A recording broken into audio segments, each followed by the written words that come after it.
better future is built by the brave, envisioned by brilliant minds, born from the passions of thousands strong. One that isn't without risk, but protected from it. Safe from all the worries and secure for what's to come.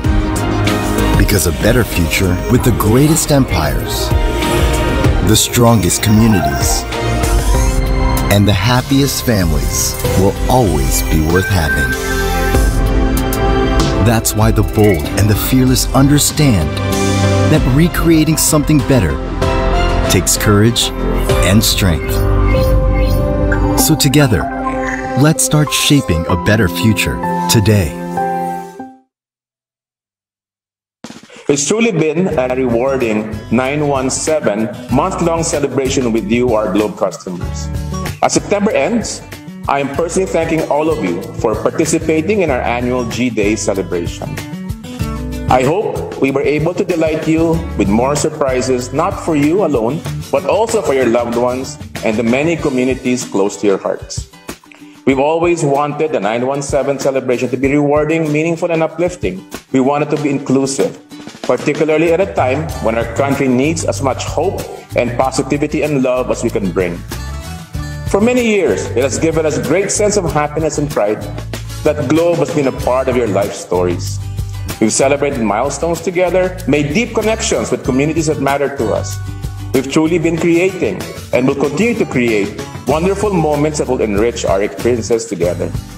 So truly, 917 and our relationship with you is beyond telco. It's a friendship. It's a true caring relationship where we try to figure out all of the problems that you have and see which ones we can actually solve with the many solutions we're bringing to you as the Globe Group. Personally, I am humbled and inspired when I read the stories that you share on social sites about the years we spent together. Truly heartening to hear things like, I've been 10 years with you, I've been 15 years with you, I've been 20 years with you, I was with you since high school. Thank you for bringing us these stories. And please do not stop sharing these stories as we all at Globe look forward to reading more of them with you. Our relationship with our customers is something we are truly proud of at Globe. And this has inspired us to keep growing our Globe family every year. Today, we offer the easiest and most relevant offers. We also bring you services beyond telco like GCash, Consulta MD, and for you businesses out there, AdSpark, and many more that are coming your way very, very soon. Our events today, even when virtual, keep you entertained and are much talked about. We long for the day we can bring you back to truly face-to-face physical events that we are so well known for. The content we bring in all our digital platforms makes sure we capture the things that are most important and meaningful to you. All these things are done with the help of best-in-class technology like 5G and cloud that we hope to bring to all of your businesses as well as your daily lives. At this critical time, we have evolved the needs of the new normal so we can serve you better. And together, we will help this country recover. Maraming salamat sa inyong lahat, our Globe customers. Salamat for your continued trust. I hope to see all of you again on 917 G-Day 2022. And for all of you guys out there who want to try us out and have a wonderful experience, you're very much welcome with open arms to jump in and join us. Now is the best time to be with Globe.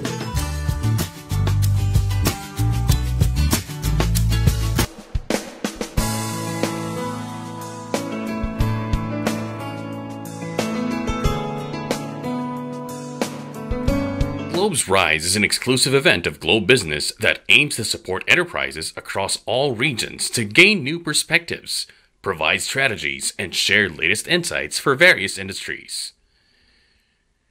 Any information shared during the live stream will be viewable to all the participants in the webinar. Please refrain from sharing personal information such as name, location, contact details, and other sensitive information in our chat box. Globe Business, their affiliates, partners, representatives, and all staff and employees involved in this event shall not be liable for any unauthorized distribution or malicious use of such information. The views and opinions expressed by the host and guests do not necessarily reflect the position of Globe Business and its management, Globe Telecom. Thank you. We will begin shortly.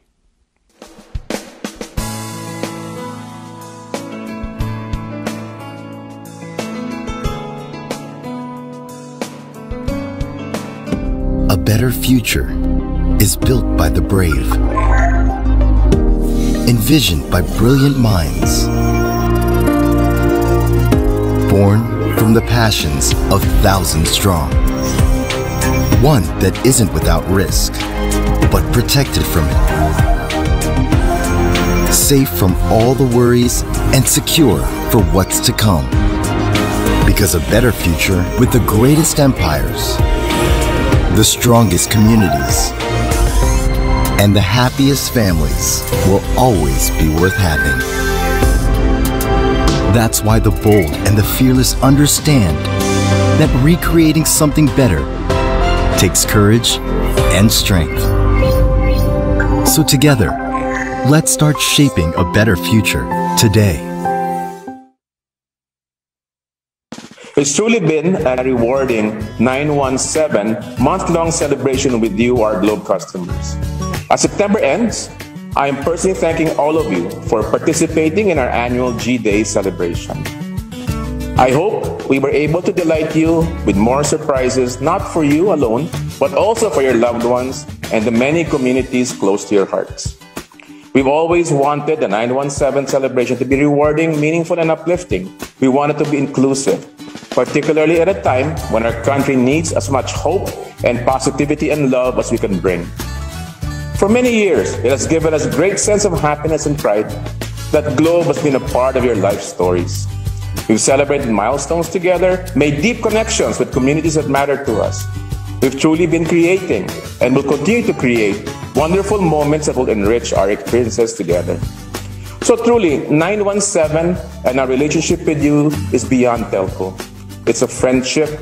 It's a true caring relationship where we try to figure out all of the problems that you have and see which ones we can actually solve with the many solutions we're bringing to you as the Globe Group.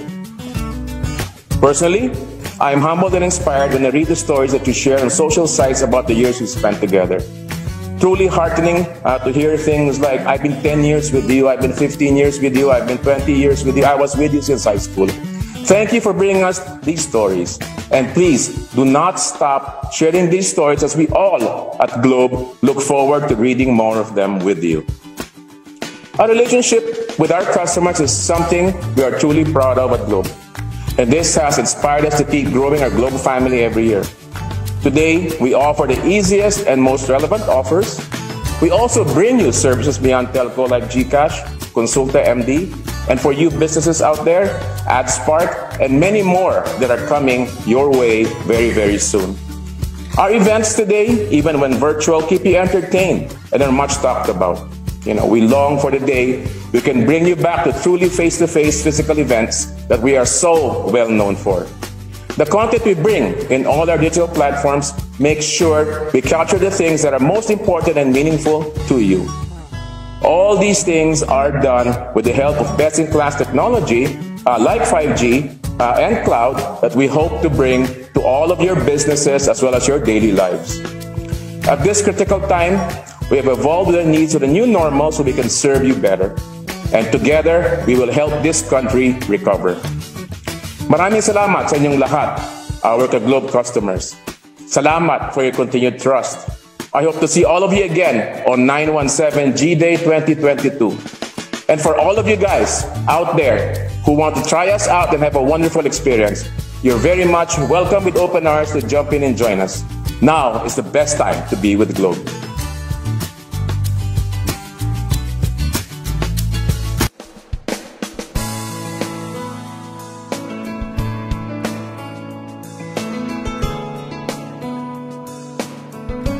Please make sure you have a stable internet connection for a better viewing experience. Please use the Zoom chat to send in your questions during the panel discussions. Use earphones for better audio quality. We encourage everyone to put your audio on mute at all times.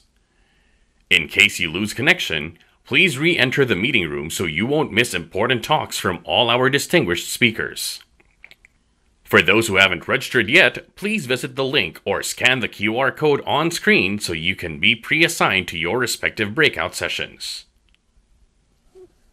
A better future is built by the brave, envisioned by brilliant minds, born from the passions of thousands strong. One that isn't without risk, but protected from it. Safe from all the worries and secure for what's to come. Because a better future with the greatest empires, the strongest communities, and the happiest families will always be worth having. That's why the bold and the fearless understand that recreating something better takes courage and strength. So together, let's start shaping a better future today. It's truly been a rewarding 917 month-long celebration with you, our Globe customers. As September ends, I am personally thanking all of you for participating in our annual G-Day celebration. I hope we were able to delight you with more surprises, not for you alone, but also for your loved ones and the many communities close to your hearts. We've always wanted the 917 celebration to be rewarding, meaningful, and uplifting. We want it to be inclusive, particularly at a time when our country needs as much hope and positivity and love as we can bring. For many years, it has given us a great sense of happiness and pride that Globe has been a part of your life stories. We've celebrated milestones together, made deep connections with communities that matter to us. We've truly been creating and will continue to create wonderful moments that will enrich our experiences together.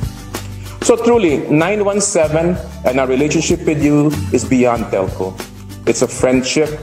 It's a true caring relationship where we try to figure out all of the problems that you have and see which ones we can actually solve with the many solutions we're bringing to you as the Globe Group.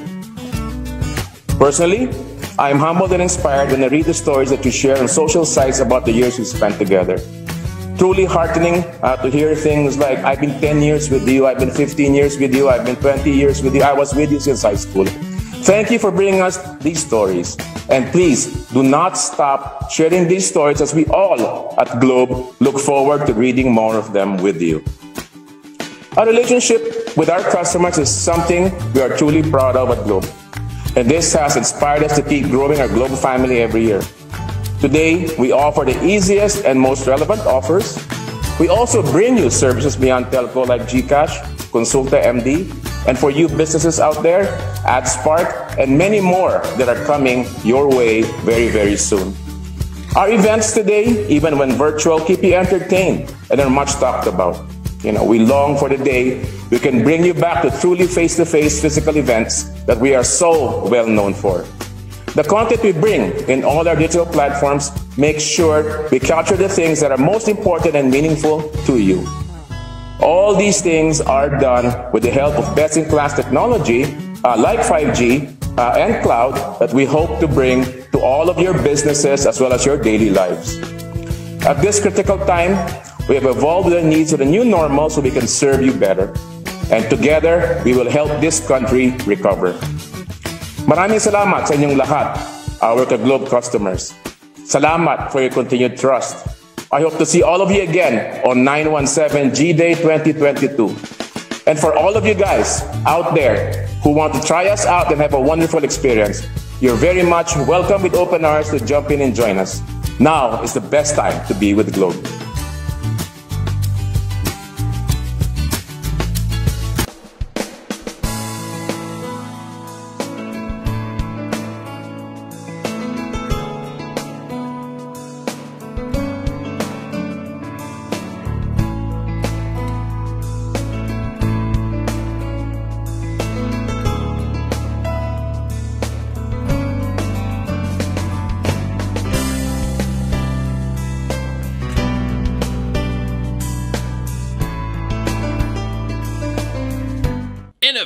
transform, and evolve your business in today's now normal. This is Glow Business Rise!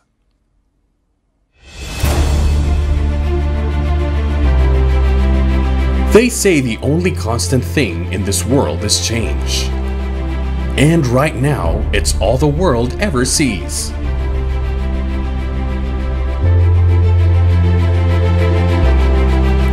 We live in a time when countries, economies, and industries are rapidly changing, shifting, and developing.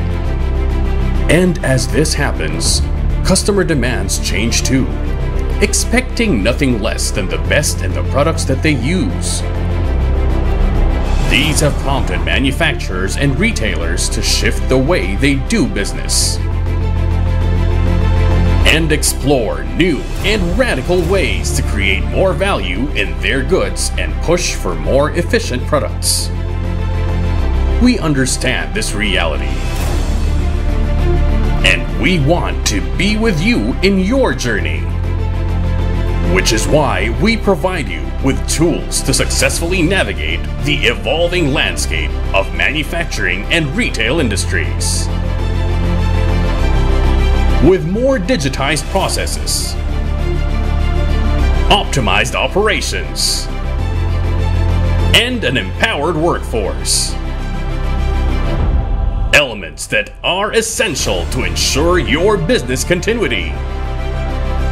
We bring you global competitiveness by enabling your business with the right technology.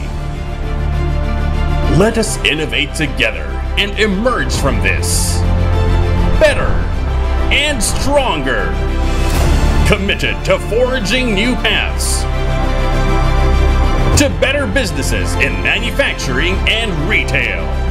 This is how we can help you rise. Regional insights and strategies for enterprises.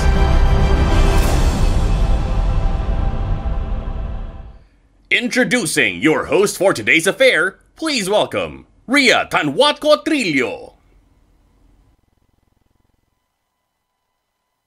Good morning, everyone, and welcome to Glow Business Rise, Regional Insights and Strategies for Enterprises. My name is Ria Tanwatco Trillo, and I will be your host for today's event. I am so happy to be with all of you. Now, it's an early Thursday morning, and we really appreciate that you're able to join us for today's learning session.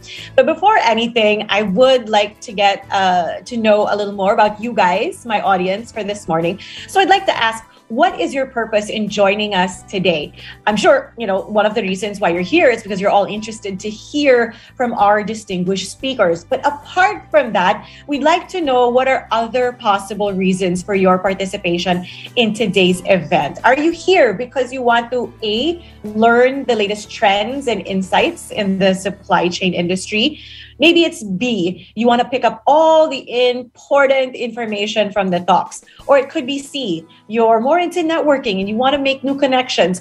Or D, you want to take a day out of the office, right? So no judgment there whatsoever. Whatever reason you are here for, we are so happy that you're joining us. So the poll is open. So we would like to hear from you. So just pick the answer letter of your choice, so we can see what all of you are doing here and why you've decided to give us your precious time this Thursday morning. So yeah, we'd love to hear from you. If you could take the time to do that right now, that would be amazing. All right. Okay. So as you guys are doing that, we really want to know a little bit more about you. I know it's difficult to not be in the same physical space. So this is just a way to warm things up a little bit, right? Okay, so I think that we do have some of the poll results, if I could see them. All right, here we go. So 58% want to learn the latest trends and insights in the supply chain industry. 37% of you want to pick up all the important information from the talks. 3% want to make new connections, and just 2% want to take a day out of the office. So thank you for sharing that with us, guys. As I said, no judgment. You know, it's almost the weekend. If you want a day off from out of the office, that is fine. We're happy to have you. All right. Thank you for answering our poll. I really do feel that excitement. And of course, with our lineup of speakers, who wouldn't be, right? So whatever reason you have for joining us, we hope that we can help you achieve that by the end of the program. Now that we know what you guys are here for, let's figure out the reason behind this event. How did Globe Business rise? So over the past year, all industries, have undergone major changes to their organizations, and supply chain industry is no exception. With the rise in demand for e-commerce, the manufacturers and retailers needed to learn new ways to shift their business processes and operations to keep up with the demand of the times. Globe Business understands this reality, and being at the forefront of business innovation and transformation, business aspires to be part of your journey towards digitization so that you can reach your full potential with access to insights and strategies for your enterprise. And this is how Globe Business R.I.S.E came to be. Today's session is all about Omnichannel, forging new paths to better businesses in manufacturing and retail. So do get ready for a day of learning, as we have invited distinguished speakers to share their insights, perspectives, and trends in the supply chain industry. So this is how it's going to go this morning. We will start with a plenary session in which we will be discussing the general outlook of the industry, and that will be followed by a fireside chat with all our speakers and panelists.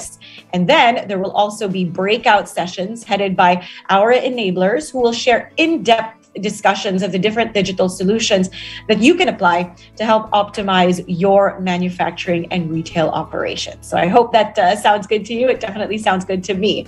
Okay, we have a very busy morning ahead, so let's get started. Welcoming you for today's event, let's virtual applause to Globe Business Senior Vice President of the Enterprise Group, Mr. Peter Maquera.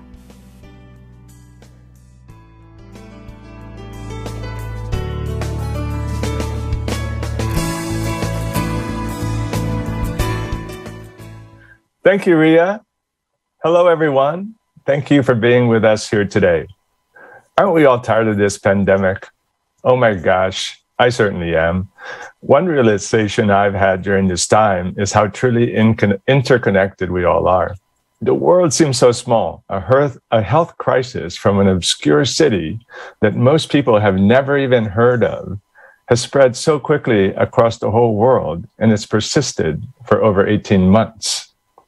The supply chain industry is a perfect example of how businesses, especially the global ones, have many interlinked stakeholders. A large multinational company, for instance, has a network of about 10,000 vendors and suppliers. We've seen that many supply chains were impacted, even for some of the most sophisticated organizations. You can be digital in your company, but if the other parts of your supply chain are not, it still makes you at risk. So if you want to be resilient and thrive, you have to anchor your strategies and with the whole ecosystem in mind. You're only as strong as your weakest link. Another thing we have to come to grips with is that disruptions will increasingly be systemic and happen more frequently and severely.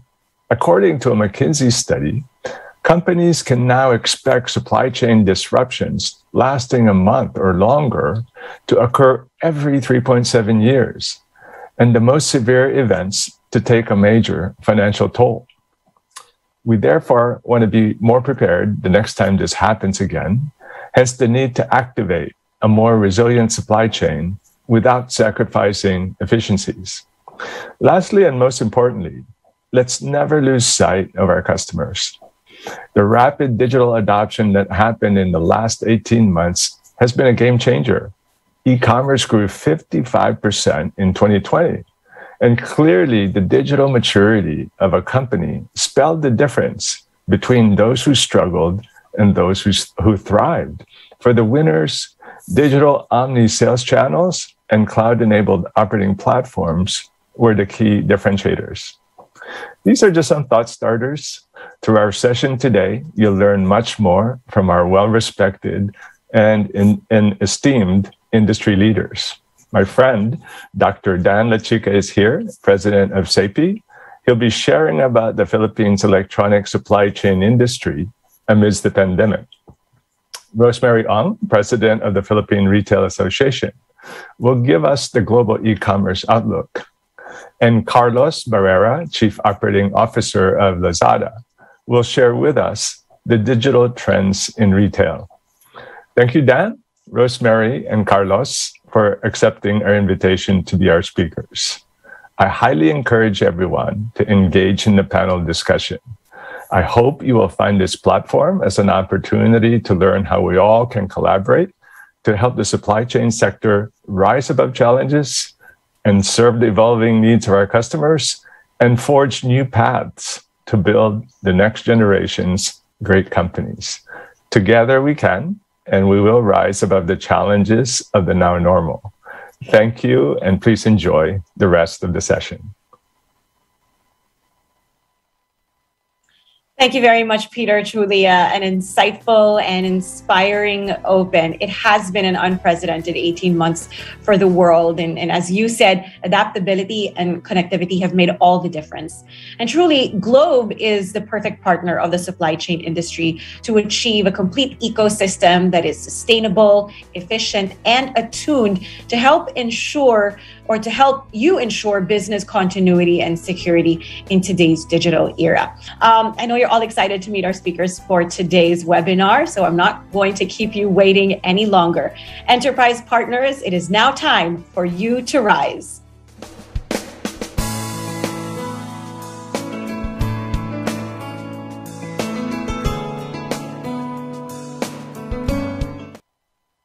All right, first on our list, this gentleman has over 40 years of experience in the semiconductor, consumer goods, and electronics manufacturing industries. He's an expert in Six Sigma, Black Belt, and Total Productive Maintenance, and is a doctorate in business administration.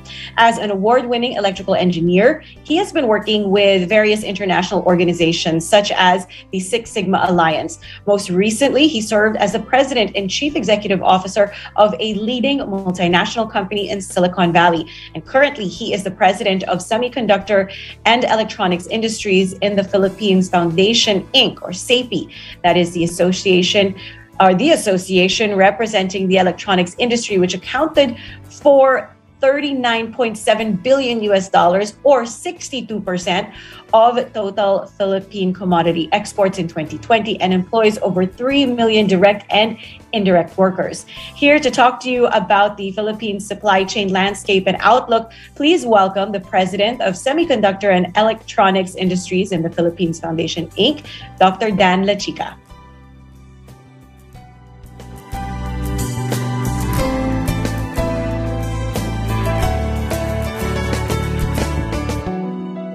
Thank you, Ria. I'll be talking about the Philippine electronics supply chain amidst the pandemic. The agenda will cover industry performance, introduction to SAPI, our organization, the electronics roadmap, our initiatives, and COVID-19 challenges and response, and finally, digital transformation. In 2020, the electronics exports accounted for $39.7 billion, or 62% of our country's commodity exports. The industry continued to be the country's top exporter, in July, we accounted for $3.98 billion worth of exports, which was 61.9% of total Philippine merchandise exports. As of July 2021, year-to-date, cumulative exports reached $25.99 billion, or 61.3% of the total Philippine exports. These exports alone, if you look at the dollar value, contribute to 10.8% of the GDP of the Philippines. And this increases to over 20% when we consider other industries that depend on electronics. The electronics industry is the third largest contributor to the country's manufacturing GVA, or gross value added, accounting for 10.8%, like I said, of the total manufacturing GVA, and employs over 3 million direct and indirect workers. The market destinations, I'll just name the top 5, would include Hong Kong, China, USA, Singapore, and Japan. Although I must clarify that Hong Kong serves like a hub, and from Hong Kong, exports either go to China, North America, or EU. For the import performance in 2020, the electronics imports reached $25.95 billion. The industry accounted for 30.3% of the country's total commodity imports for the year. And for the month of July, this increased by 4.77% from $2.61 billion to $2.73 billion. This was 28% of the total Philippine imports of 9.71 billion. So it's imperative that we continue to work on our parts localization program. As far as the origins, the top 5 would include China, Korea, Japan, Taiwan, and Singapore, although we need to learn to become more independent of China, as we've seen during the height of the pandemic. So for our industry, SAPI stands for the Semiconductor and Electronics Industries in the Philippines Foundation, Inc. We have 350 multinational and Filipino-owned semiconductor and electronics manufacturing firms, suppliers of products and services, and academic institutions. There are several subsectors, and this would include the main one, semiconductors and electronic data processing equipment, office equipment, telecom and communications and radar, automotive electronics, consumer electronics, and medical and industrial instrumentation. What I'm showing here right now would be the logos of the major companies, or the big companies, I should say, among the big companies that fall under the different subsectors. Note that semiconductor and other components account for 70% of our exports. And again, the industry is dominated by multinational companies, although there are also several Filipino-owned semiconductor and electronics manufacturing services. As I've mentioned earlier, the industry accounts for $40 billion of exports, or 62% of the total country commodity exports. The next page would show our electronics industry roadmap. We call it PATS, or Product and Technology Holistic Strategy.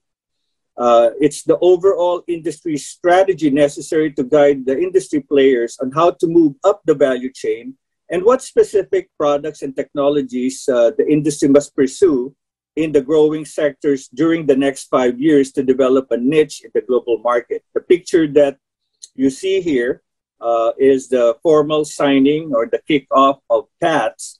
And we see Secretary Mon Lopez. DTI actually funded this study, which was administered by DOST, hence you see Secretary De La Peña, and it was administered through SAPI. And what I'm showing here would be the main products that we've identified in the study. So this would be, if you go through the horizontal blue row, that covers the different sectors. And the leftmost column would be in semiconductors. And that way, we've identified, since we can't have commercial wafer fabs here in the Philippines, in fact, the semiconductor operations would be of assembly, test, and packaging. But in order to expand the semiconductor space, we need to go upstream, and that is IC design.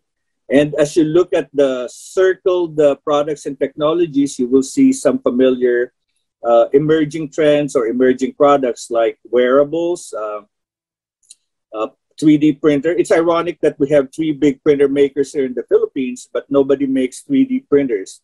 And so on. You have IoT devices for smart agriculture, collaborative robots, wearables, and even smart batteries to be used for the emerging electric vehicles, as well as the inverters for renewable energy. That way we can hopefully have 24/7 either solar, mostly solar because wind is dependent on the wind, right? And across all the subsectors, we need to beef up the research and development. So that will be across all sectors. And the next page shows more elements of our roadmap. And in this, we're showing the Science and Technology Center. We're going to have 3 labs here. The phase 1 would be the IC design training, as I mentioned earlier.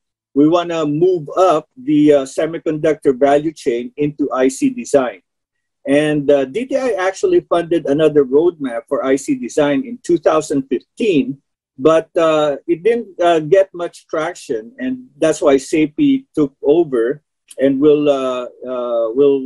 take over the implementation of this roadmap. And part of the Science and Technology Center would be the R&D lab, as I mentioned earlier. It will support the different sectors in the product and technology holistic strategy. And then lastly, in phase 3, we're going to have the microelectronics lab, which will provide the capability to prototype our IC designs. Let me talk about other SAPI initiatives. The first one being Industry 4.0. The intent really here is to accelerate digital transformation, and I'll talk more about that later. We have a technical working group that will formalize the framework, creating a simplified assessment mechanism and driving collaboration and education to come up with a set of questionnaires that will be used to baseline the industry. Unfortunately, not everybody is at or close to Industry 4.0 status. Some may even be as far behind as Industry 2.0.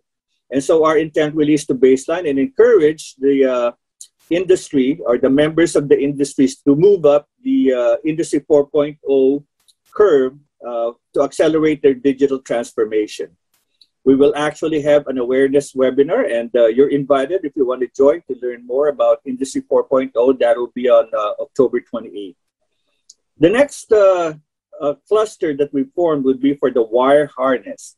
And this is to respond to the increasing requirements for automotive connections, the wire harness. Members share their current challenges, and SAPI will help them address that. Part of this major challenge is the availability of copper supply with the different specifications. And we will work together to provide solutions for the challenges that the members are experiencing.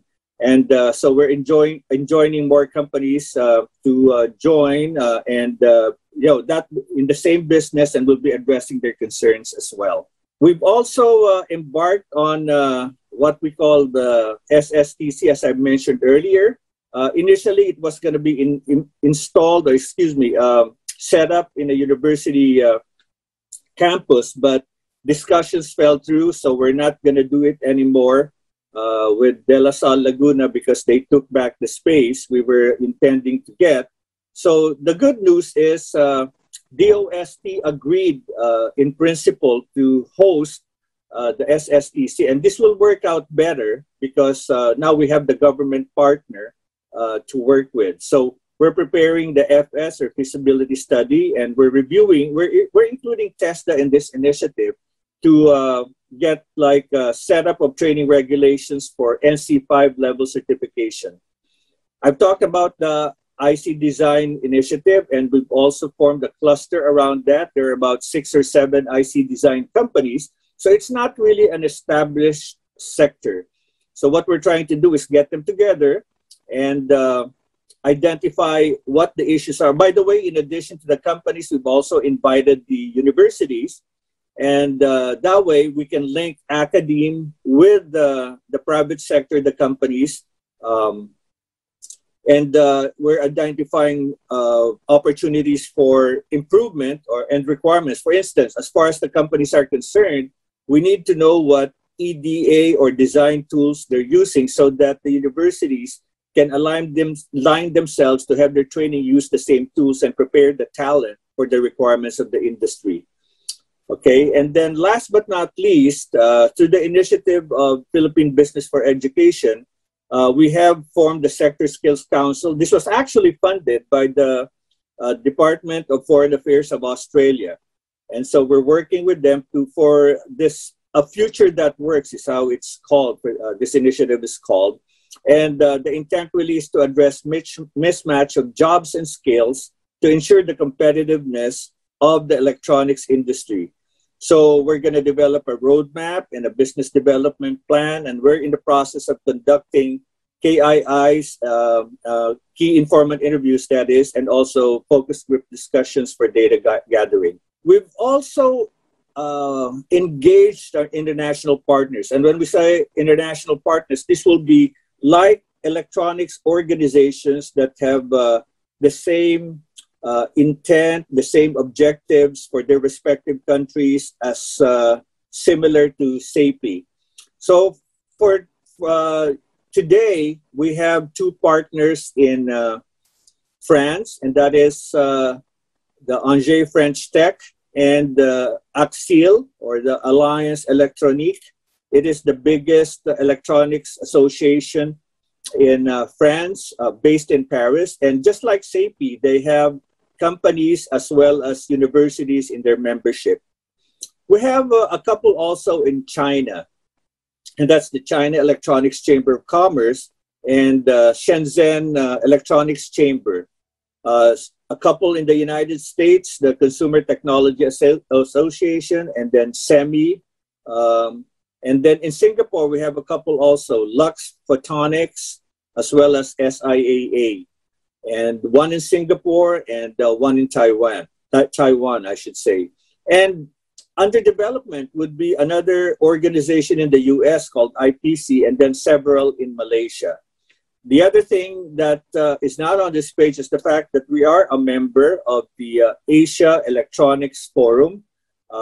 It's not just ASEAN countries, but Asian countries, which will include Japan, Korea, Australia. And we've formed a coalition of electronics companies to address mutual needs. Okay. And an example of this kind of partnership is shown on the next page. And this is with ACSIL, or the Alliance for Components and Systems of French Electronics Industries.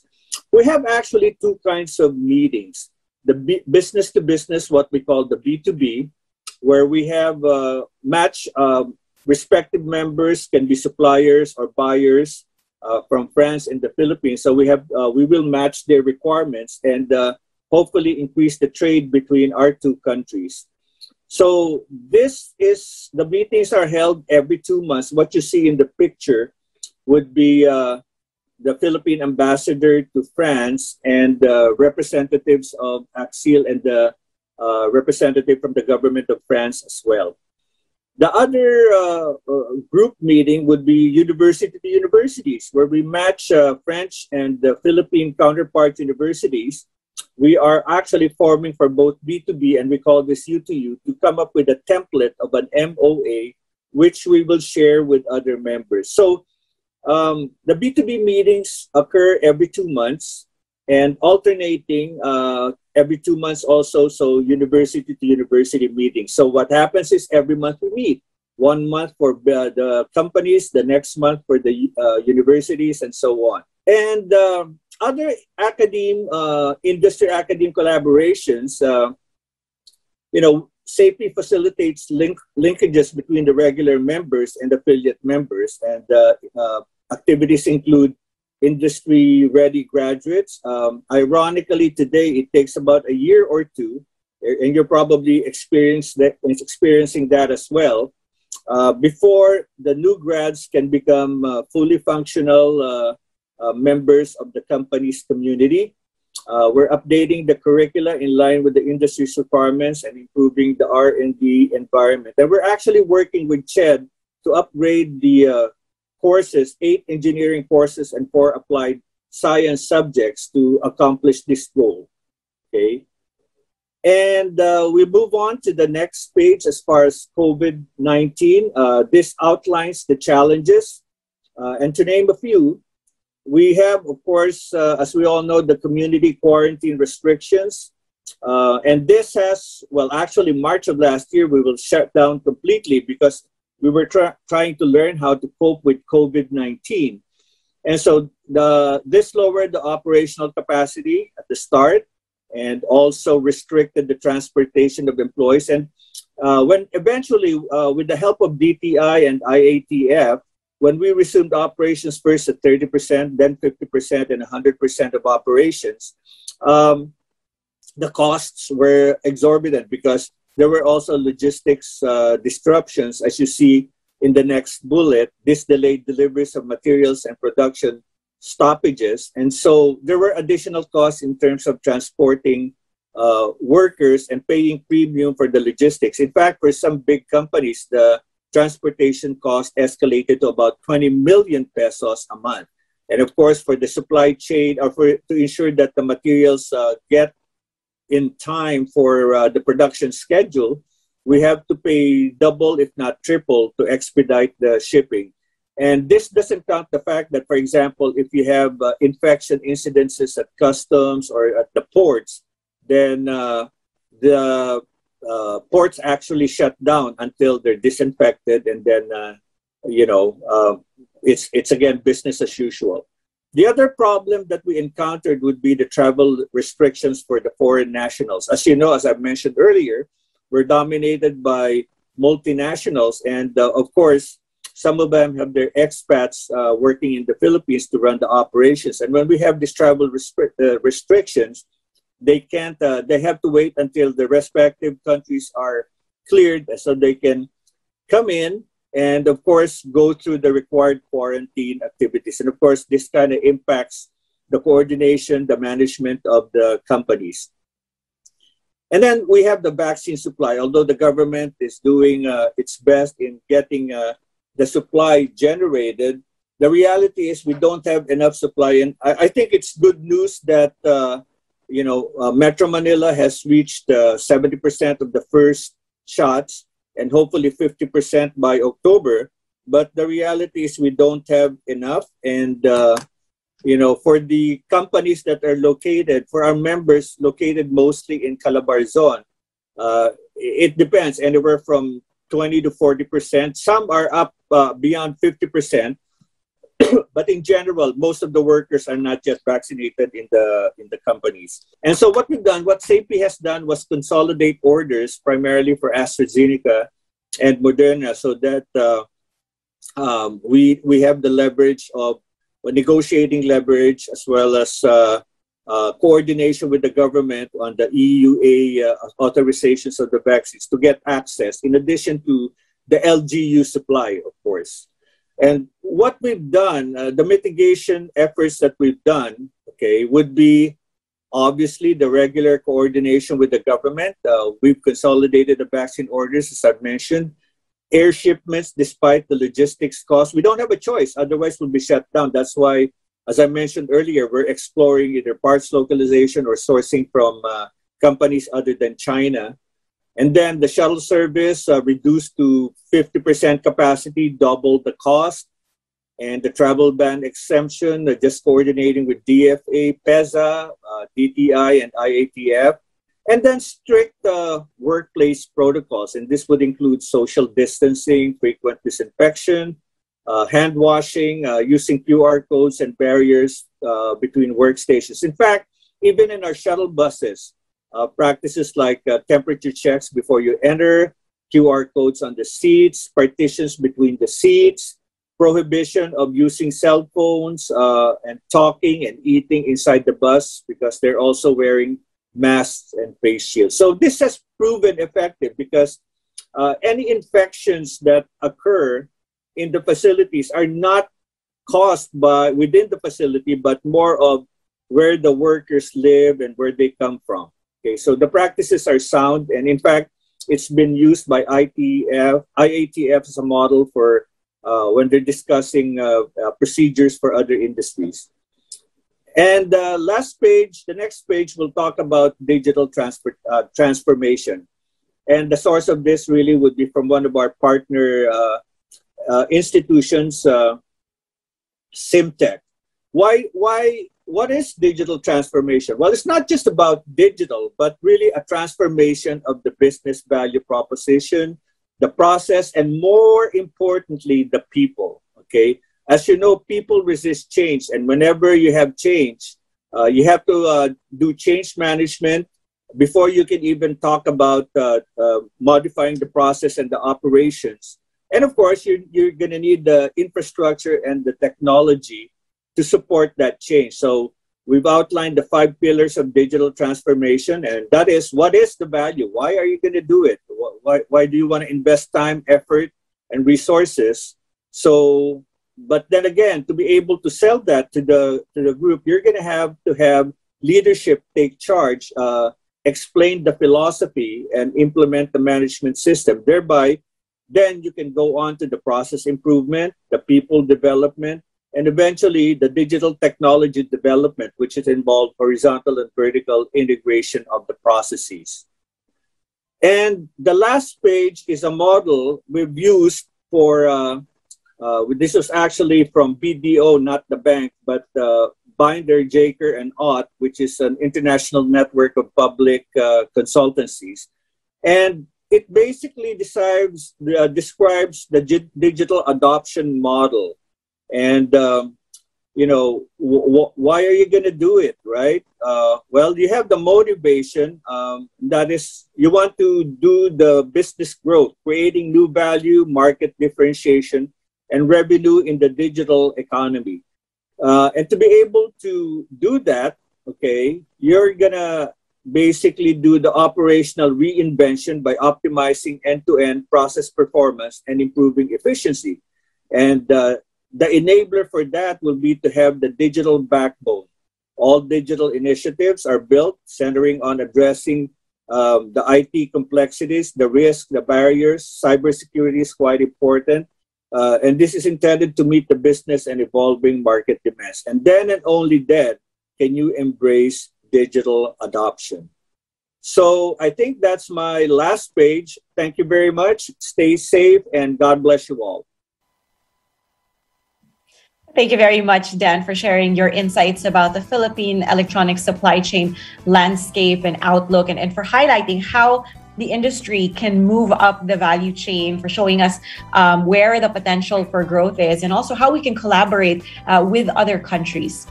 So we will hear more from Dan later. But over the last few years, we all know that e-commerce has become an indispensable part of the global retail market, especially last year when millions of people stayed home. Digital channels and online transactions have become the most popular alternative to crowded stores and in-person shopping.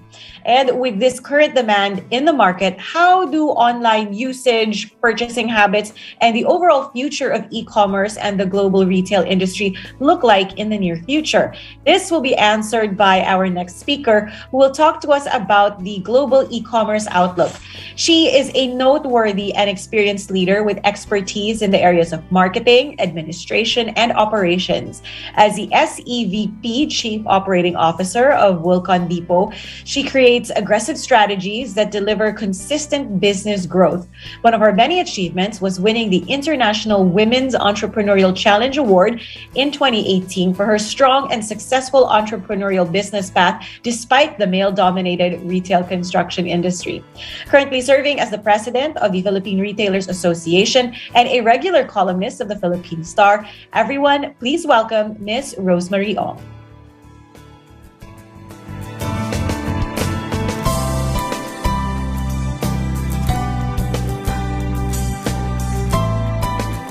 Thank you, Ria.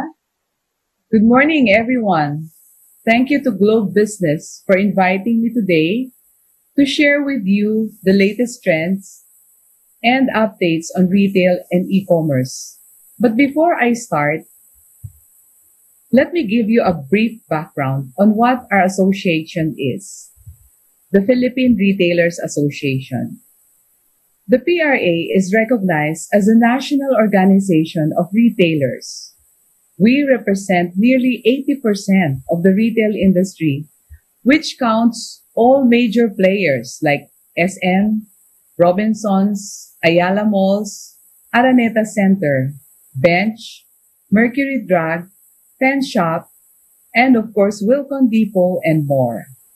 We are considered as the pulse and the voice of the Philippine retail by representing the industry in different agencies, allied industries, and of course, government meetings and hearings. And we always represent the organization on issues and proposed bills that are relevant to the retailing industry. Today, I'm going to share with you the current state of retail and e-commerce, especially how retailers are adapting to the rapid changes. In this time of pandemic, and I hope you will agree with me.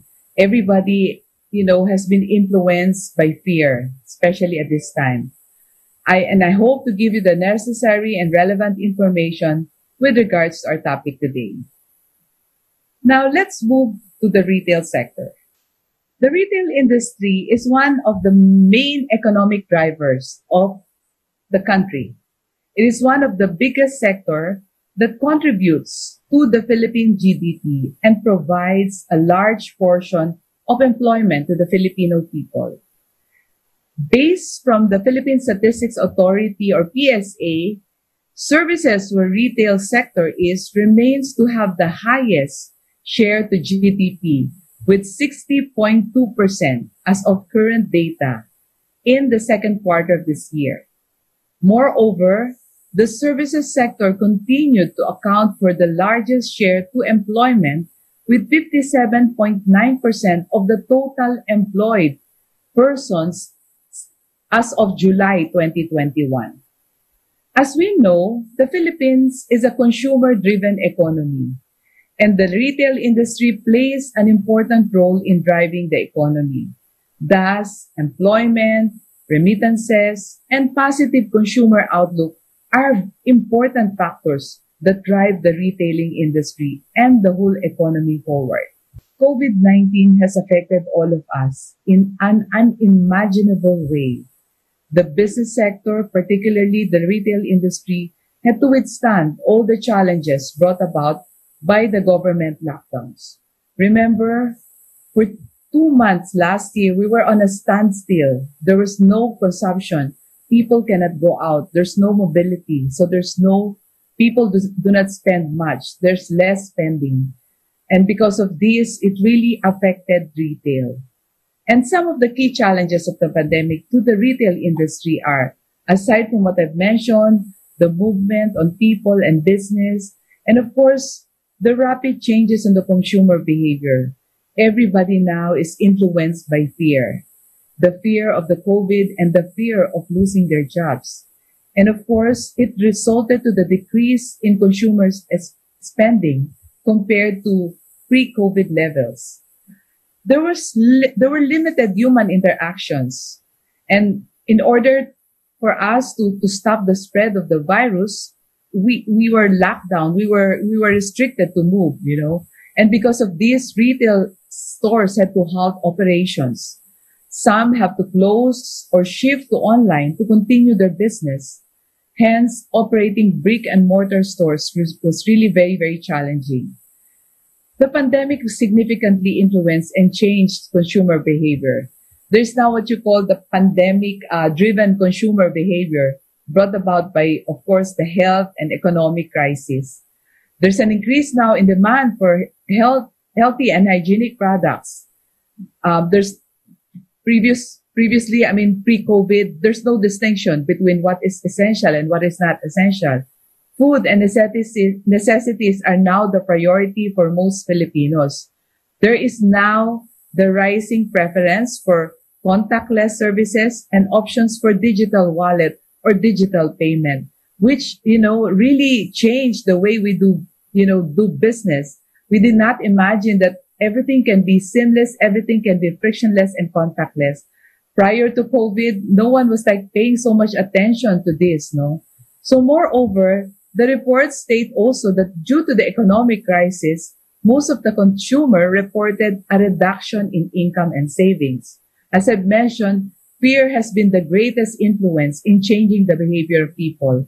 They are now more discerning in their shopping, and it seems that people are withholding on their spending due, of course, to the caution that during this health and economic crisis, there's so much uncertainty. And how did retail respond to these challenges? In response to the pandemic challenges to the retail industry, we really had to pivot quickly. And of course, digital transaction has been accelerated, such as e-commerce. And furthermore, a lot of businesses had to rethink and re-strategize on new ways on how to operate this business under this new normal, by way of new capacity building and reskilling their people that complements online and offline stores. a lot of the offline stores, like the brick and mortar, had to pivot, to adapting to omnichannel strategy. We're in because of, having it close. They use the store as the last mile delivery, or they use the store as the fulfillment center while they cannot operate and open the stores. Retailers had to adapt right away to the consumer behavior by making sure that they give them the safe, easy, and of course, seamless shopping experience in both online and offline, highlighting the benefits and of course, the limitations of both, and providing options to the consumer. If there's restriction, they can have an option of doing it online. But of course, it highlights also the limitation of online, because people still need to feel that and see the products, no? While the store had limitations when there are restrictions, people cannot go and visit the store. So they opt to go online. No? So it's really providing convenience to the customers. According to the study from Google and Temasek, the Philippine internet economy reached US dollar 7.5 billion in 2020 from 7.1 billion in 2019. So it's really a big jump, registering a 6% growth year on year. Furthermore, it also stated that it is expected to grow to 28 billion US dollars in 2025. We did it in, things that we need to do in decades. We did it in just a few months, This growth really is the main driver of e-commerce in the country, which supercharged during this time of the pandemic.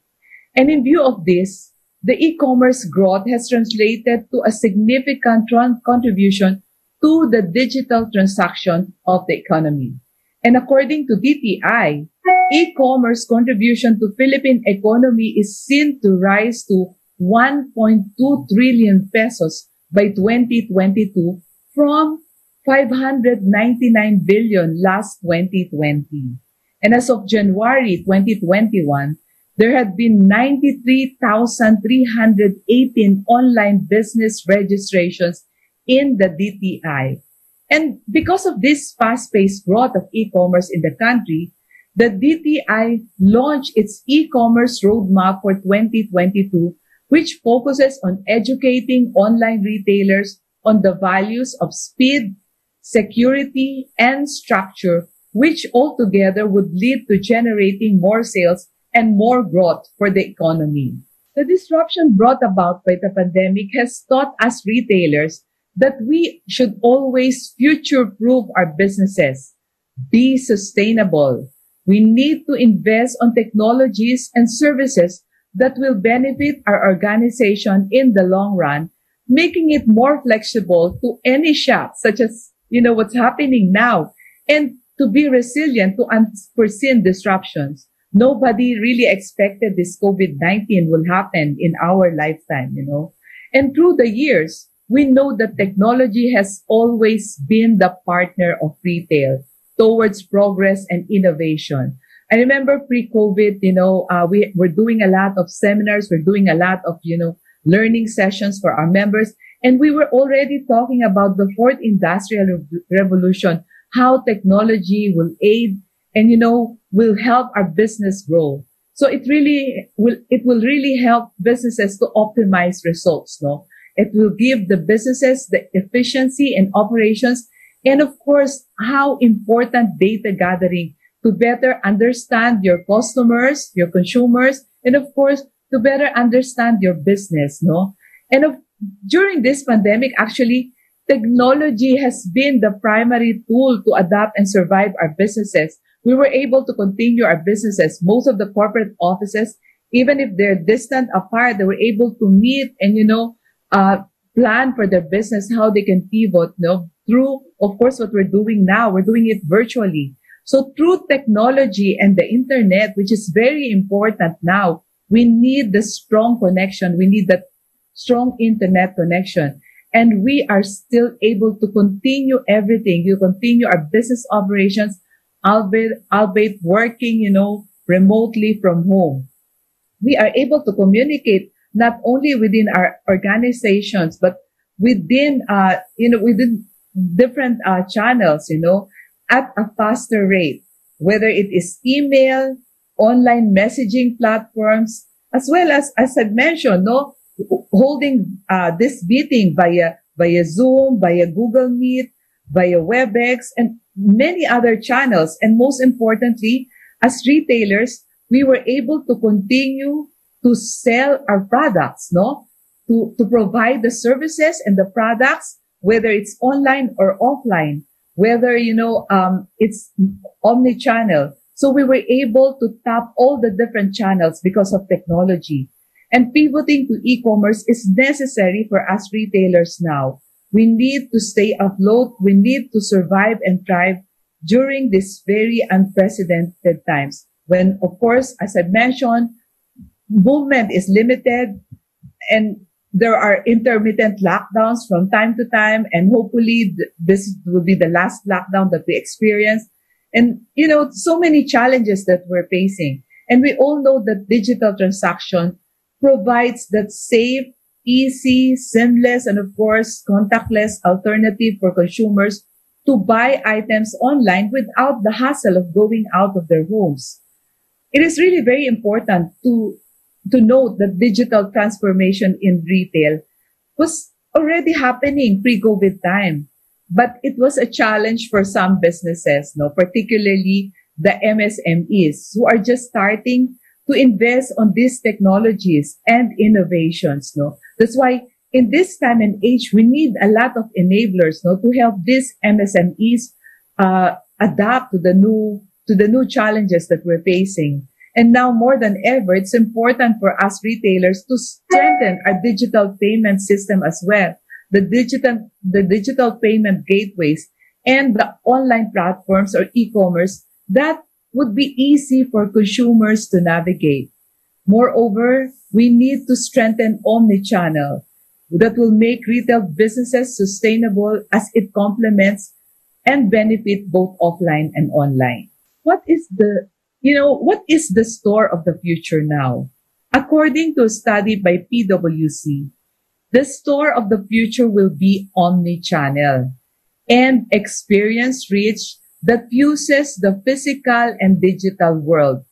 Technology, of course, will continue to revolutionize online and physical retailer, forcing rapid change and innovation. Can you imagine the beauty of merging both online and offline, complementing each other, providing the same seamless experience as what you provide, in the physical store, having the physical store as a fulfillment center, the center for, let's say, the venue for customers to return the items, to continue providing the services that we offer to our customers. And of course, as I've mentioned, the last mile delivery, or where they can have the option to have it picked up or have the option to have it delivered to wherever they are.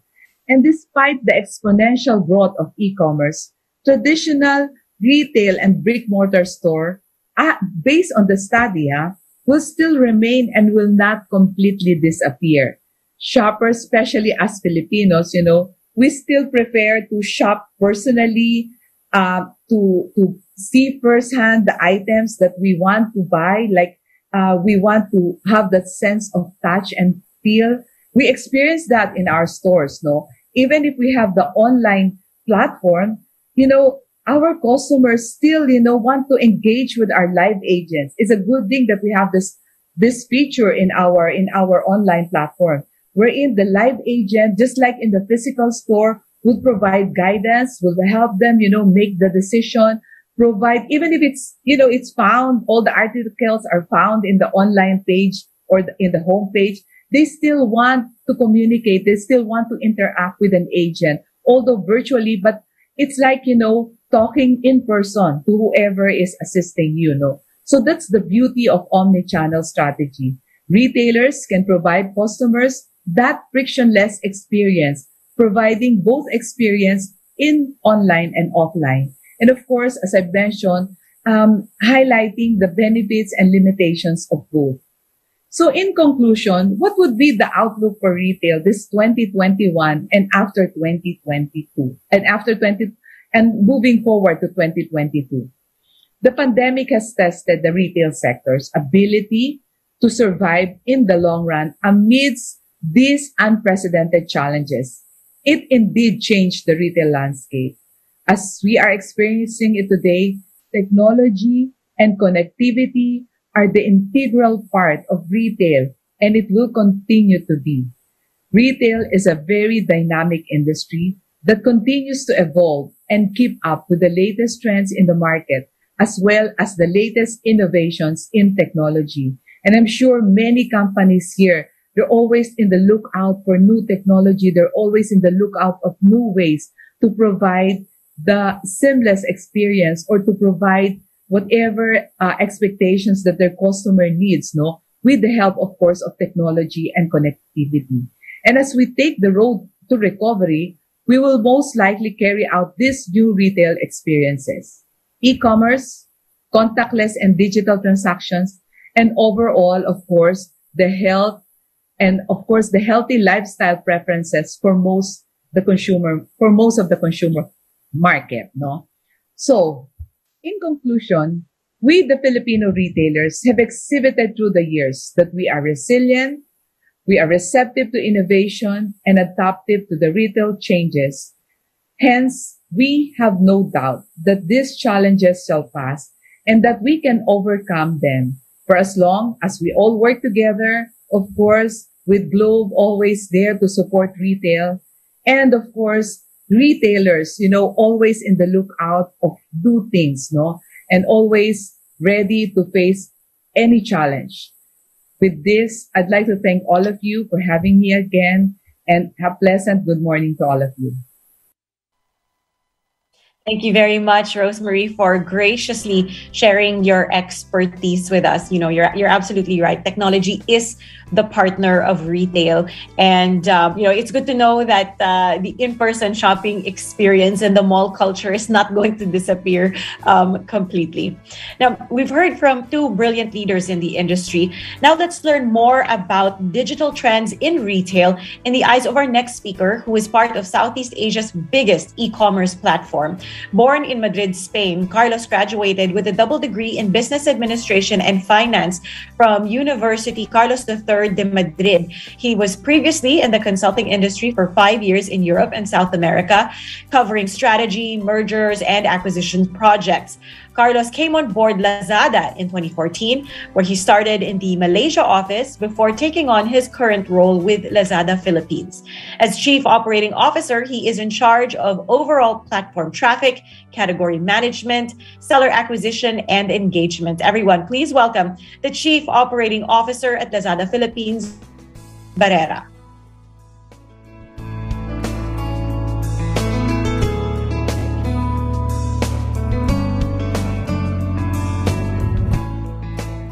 Thank you, Ria. I'm very excited to be here today.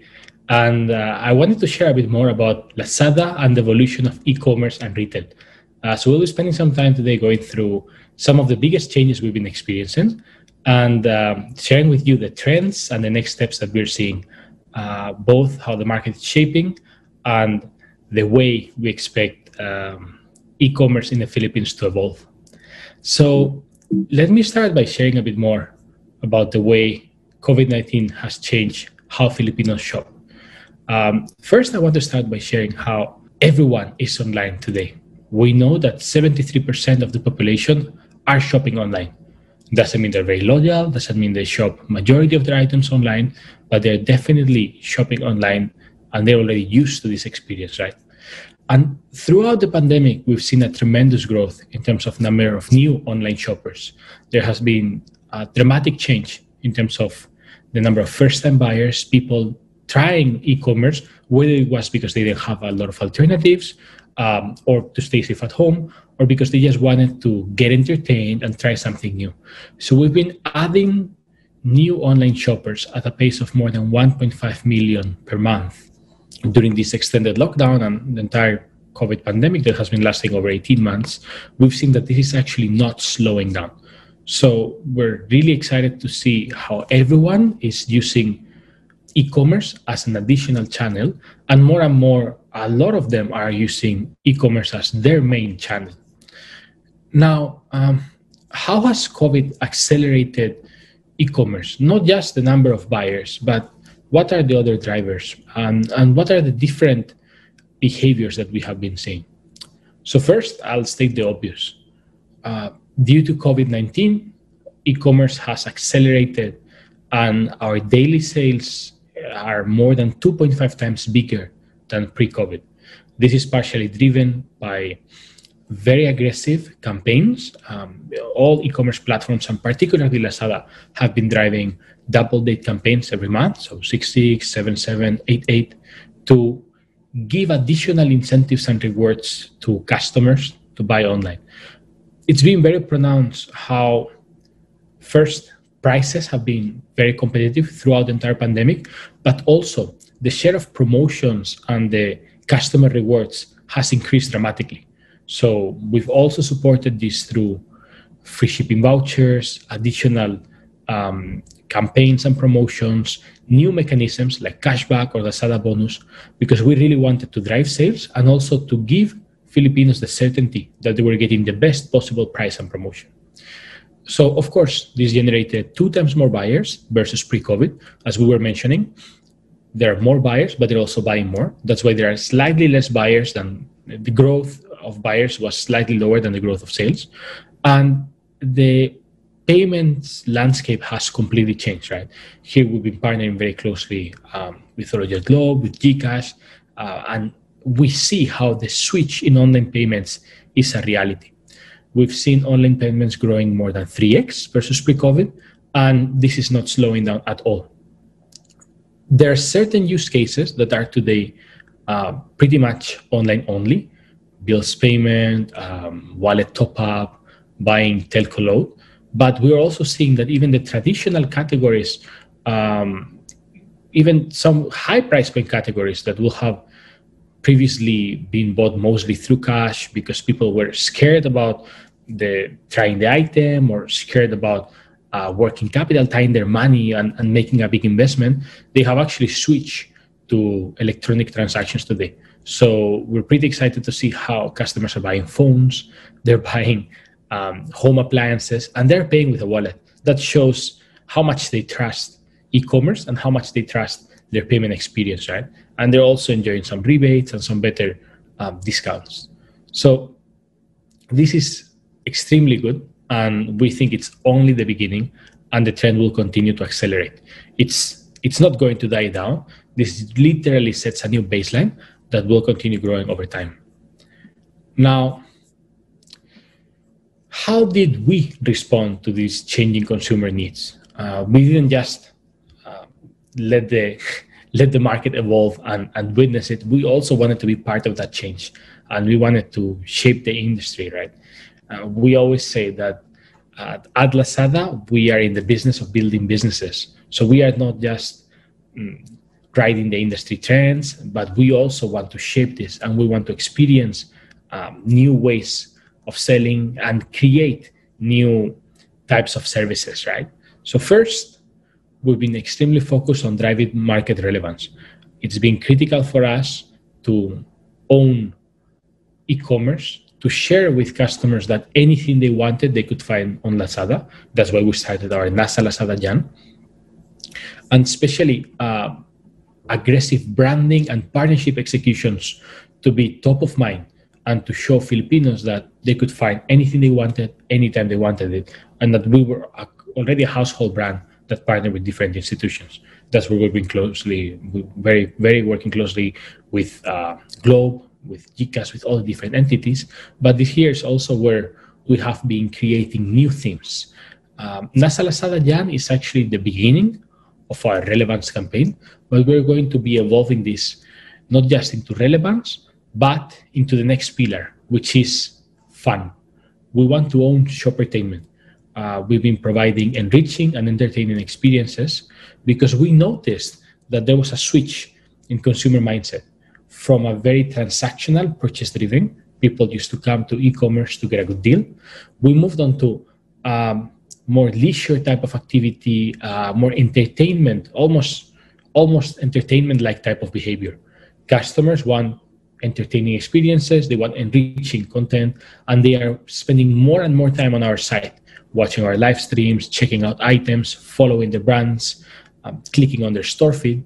So we want to be known for this market relevance and enriching and entertaining experiences. This is what we call shoppertainment. Today, it's not enough for us to just give good prices. We also want to give the best possible experience, personalized experience, and very engaging, very attractive, curated content. We've been building our own live streams and dedicated themes and engagement mechanics to make this more attractive. We've moved on from flash sales, which was basically a price point discussion, into store feed, live stream it's a very rich type of content and has different ramifications. Lastly, because we know this is still the biggest challenge in the market and the top of mind concern that Filipinos have when talking about e-commerce or when considering their e-commerce purchases, we focus our resources on establishing customer trust. We launched our Surka sa Lazada campaign, driving the message that no matter what you buy on Lazada, we will always take care of you. We'll have a better return policy. You can trust Lazada because we curate our sellers. We always take care of deactivating bad sellers, monitoring and policing any seller that's not behaving accordingly. But also, no matter what happens, we will take care of this. We have our customer care team constantly taking care and proactively refunding, even giving you apology vouchers. We have better returns and refunds, but we also create all the listings. On top of this, we built our legit sa last mall campaign, which is an additional tier. Here's where we highlight our flagship stores, like the Global Home Store. We basically want to have an additional layer of trust where we show how we protect intellectual property, and we are obsessed with partnering with the best brands in the world and helping them running their flagship stores and offering customers the exact same type of experience they will offer in their own site or even offline. Even an amplified experience where they have a flagship store that literally feels like you're engaging with the brand directly. This has been very successful, and today Legit Salasmo has become first a monthly campaign, but also a commonplace name and even a hashtag that's constantly trending on social media. We see this on Twitter, Facebook, and we see that people are finally using it, right? Even when there are a lot of videos or content, we see how users themselves are talking to each other and they're using this, right? Are you buying? I'm not sure. Well, sure, Surka Salasada. Are you buying this? Are you sure it's authentic? Yeah, it's last mall. It's legit last mall. So we're really proud to see how customers are quickly adapting and evolving to this, right? It's not enough just with fixing the consumer aspect. We also needed to bring more supply, to bring more products to the market. And in order to do this, we ramped up our seller onboarding, and we took our commitment very seriously. Our advocacy, I was mentioning earlier, we're in the business of building businesses, and our advocacy is getting every single Filipino business online. So we ramp up our efforts, we boosted seller onboarding, and we've been onboarding 3 times more sellers every single day versus pre-COVID. As a result, we've gotten more than 100,000 monthly active sellers, and we've built our Lazada Millionaires Club, which today has thousands of sellers that are making over 1 million pesos every single month on Lazada. The critical part here is that by having the right sellers, they're bringing all the items and the supply that we want, of course, brands and sellers, and customers are able to find what they want. So they both reinforce each other. We were mentioning earlier how we want to be perceived by customers. In order to achieve that as a platform, we need to do it through our sellers, through our brands and sellers, to offer a very cohesive platform offering. On top of all the sellers that we onboarded, we also went very deep. We work very closely with our brand partners to finalize onboarding all the critical brands in the country. During COVID-19 pandemic, we've been able to onboard more than 3,000 brands on last mall since March 2020. And what we've seen is that they've also increased their commitment significantly, allocating their own teams, additional resources, launching exclusive models on Lazada, or even first to launch. A lot of models have been available much earlier on Lazada. And we're really proud to develop this type of partnerships. It shows that brands see us as a partner of choice, And it also shows that they trust Lazada, that they feel that it's a good partnership and that it matches their brand aspiration. It's a trusted platform, it's a partner of choice, and it's also the right e-commerce platform to highlight their products. This is why we take very seriously our intellectual property efforts, and we've grown our last small team to have very good account managers taking care of the brands at arm's length, constantly working with them, coming up with super brand days, exclusive launches, and building this type of consumer mindset. One of the biggest challenges that we faced during campaign was that the type of items being purchased or the demand for category assortment was very different. We saw very big demand for Lazada Fresh, very, very big demand for fresh and frozen items. So we built a new vertical called Lazada Fresh, where we onboarded more than 2,000 brands and sellers that are currently offering a wide range of tens of thousands of items, where customers can find anything they can eat, from ice cream and fruits to vegetables that are direct, many of them direct from farmers, and even meats and poultry. On top of this, we realized that with the increased health awareness, we had to do something more consistent, more cohesive. So we launched our Lazada Med. We've been working very closely with the DOH, with all the different stakeholders to first support on the vaccination awareness, but also to run more combat COVID initiatives. And we felt that the best way to combat COVID was launching Lazada Med, which we launched very recently, just in October 2020. And the objective was to carry the entire assortment of health essentials, vitamins, and supplements, even over-the-counter medicine, to help people staying safe at home and buying the medication that they needed. So through these two new things, we basically made the effort to get all customers to buy anything they want, but also to have a more seamless, comfortable experience, and really show that we're willing to adapt, and we're creating new opportunities for partners, brands, and sellers. Lastly, we've also worked together with our partners in different LDUs, business associations, and big corporates to grow small businesses and to help them digitizing. We've been working with Globe My Business, with different chapters and different teams within the Department of Trade.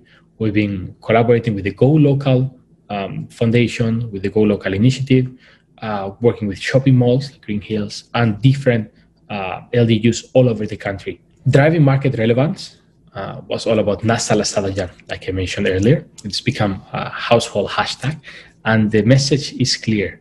We have hundreds of millions of products. Nobody in the Philippines carries this, whether offline or online.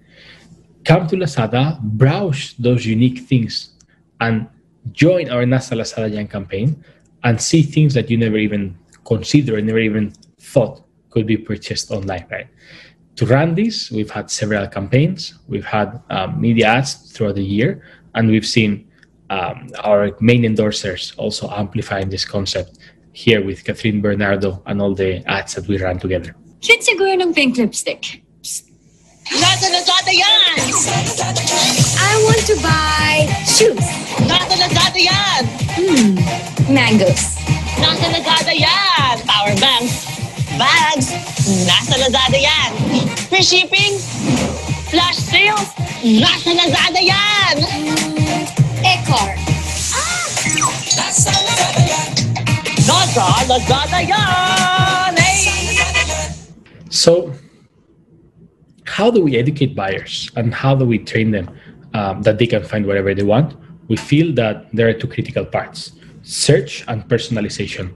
We've beefed up our search relevance, working on additional search redirects and fully personalizing our app. So what we will see today is that no customer gets the same experience. If any of you open the app right now, you'll realize that you're not seeing the same thing that the person next to you sees. And this is very important for us because we feel that relevance starts with personalizing, segmenting, and offering meaningful promotions and content.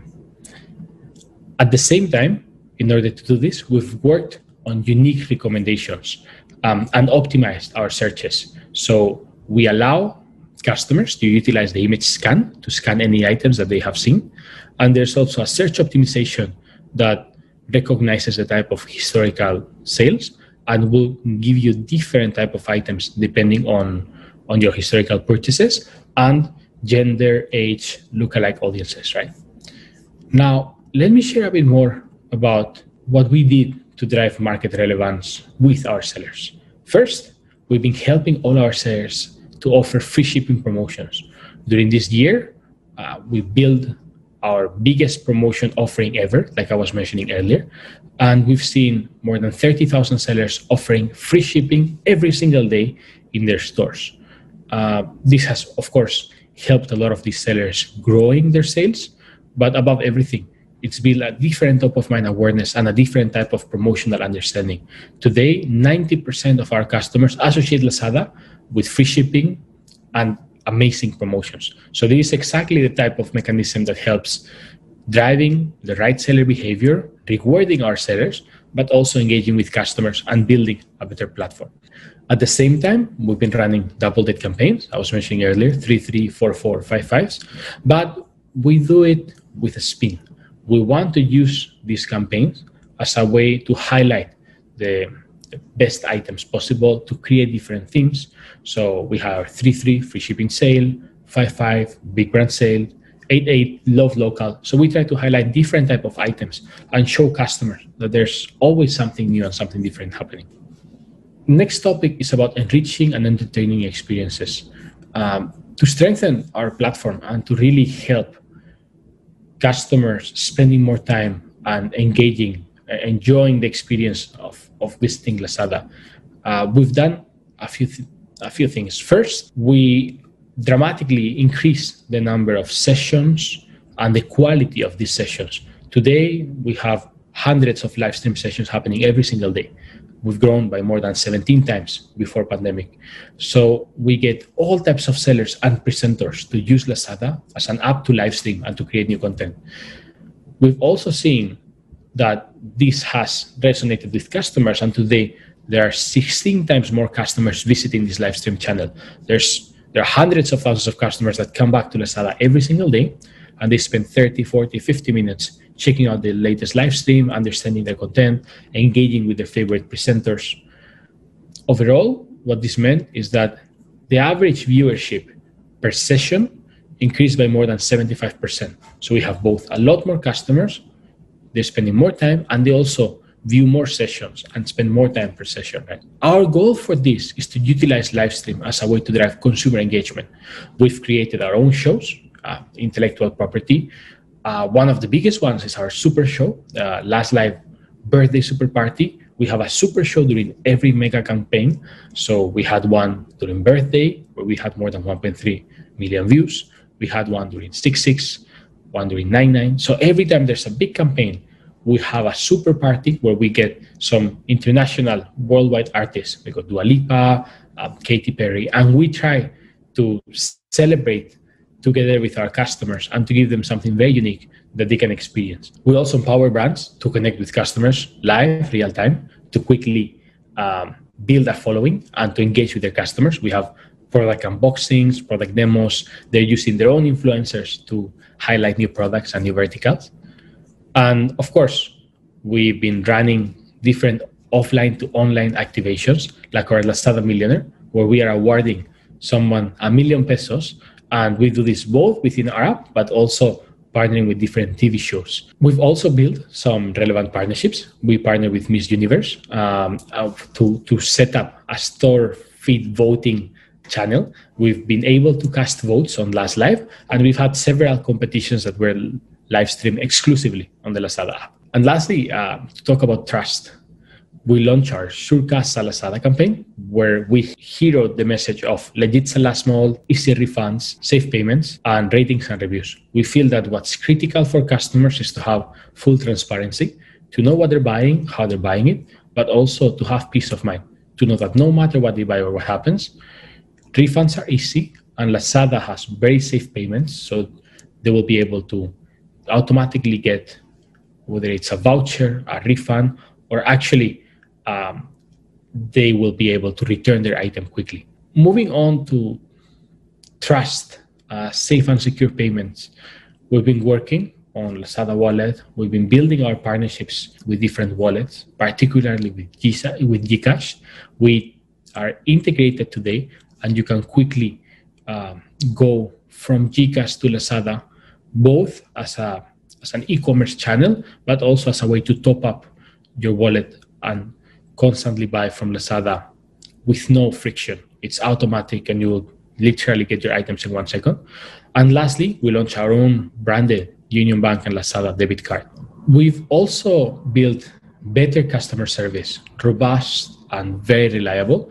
We have 24/7 customer care through our chatbot, and we also enable direct seller-buyer communication, where our customers can ask any questions they want to our sellers, and they will get a response within 30 minutes. Even very detailed type of questions with recommendations, with use cases, with specific doubts, they will be able to get very, very curated answers from someone from the brand themselves that know where they're selling and what's the best way to use it. We amplified our education through very relevant content across social media. We've been having all these messages with also our KOLs and influencers across all social media channels, Instagram, TikTok, Facebook, etc. And we drove very good engagement through our influencer strategy.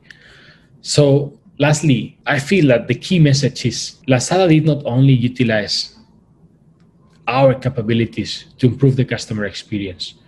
We are more than that. We are not just a transactional destination. We are in the business of building businesses, and we want to give back to the community. Our ultimate goal is to give Filipinos the best possible prices, to allow Filipinos to sell online, and to give back to our communities. We enable digital donations. It's what we call Lazada for Good, where we have partnerships with different NGOs. We had Caritas, Kaya Natin, we saw UNICEF, Vigilant Foundation. We raised more than 40 million pesos and enabled over 25 NGOs. We had tens of thousands of customers donating easily from the comfort of their house. We also established a seller support program where we gave financial assistance to all our sellers in the community to help them going through these difficult times.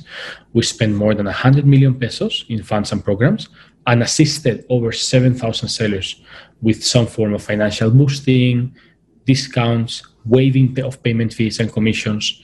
So we really want to grow our community, and we want to be a responsible member of the Philippine business industry. And lastly, we empowered MSMEs, really boosting demand, spending on promotions like I mentioned earlier.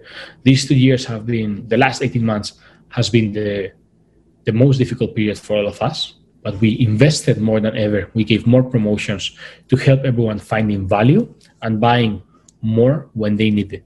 We also spearheaded many partnerships to empower small businesses with different associations, Global Pinoy Bazaar, Makers Market. We partnered with DTI. We've been onboarding sellers nationwide. We want to enable sellers not just within key areas, not just within Metro Manila, but all over the Philippines. And lastly, we also did our part in supplying essentials to vulnerable communities, partnering with LDUs, and offering donations, all types of items, foods, PPEs, across Luzon, Visayas, and Mindanao. I really think the learning here is that the pandemic has left an enduring mark that shifts the customer behavior, business behavior, and most of these shifts are here to stay. Some of the shifts that are very, very noticeable, we mentioned earlier, from transactional into lifestyle destination, from cash on delivery to digital payments, and also from a retail, very controlled model into a marketplace model where hundreds of thousands of sellers are selling and they're running their own stores. E-commerce becomes an extension of their stores. I want to leave you with these 3 big learnings as a recap. I really believe that the shifting of consumer behaviors will continue transforming retail, and these are some of the most important initiatives to take businesses to the next level and to ride the new wave of change and be prepared to thrive in the post-COVID world. Thank you so much. Thank you very much, Carlos, for giving us an outlook on the developments of an international enterprise. I think I learned a new word today, and that's shoppertainment. So that's something new, something very interesting. But I also like the idea of being in the business of building businesses. I mean, that's just a win-win situation. So thank you to all our leaders. I'm sure the audience has learned so much from your presentations, but I'm sure there is still so much more they'd like to know. So everyone, this is your chance to ask questions.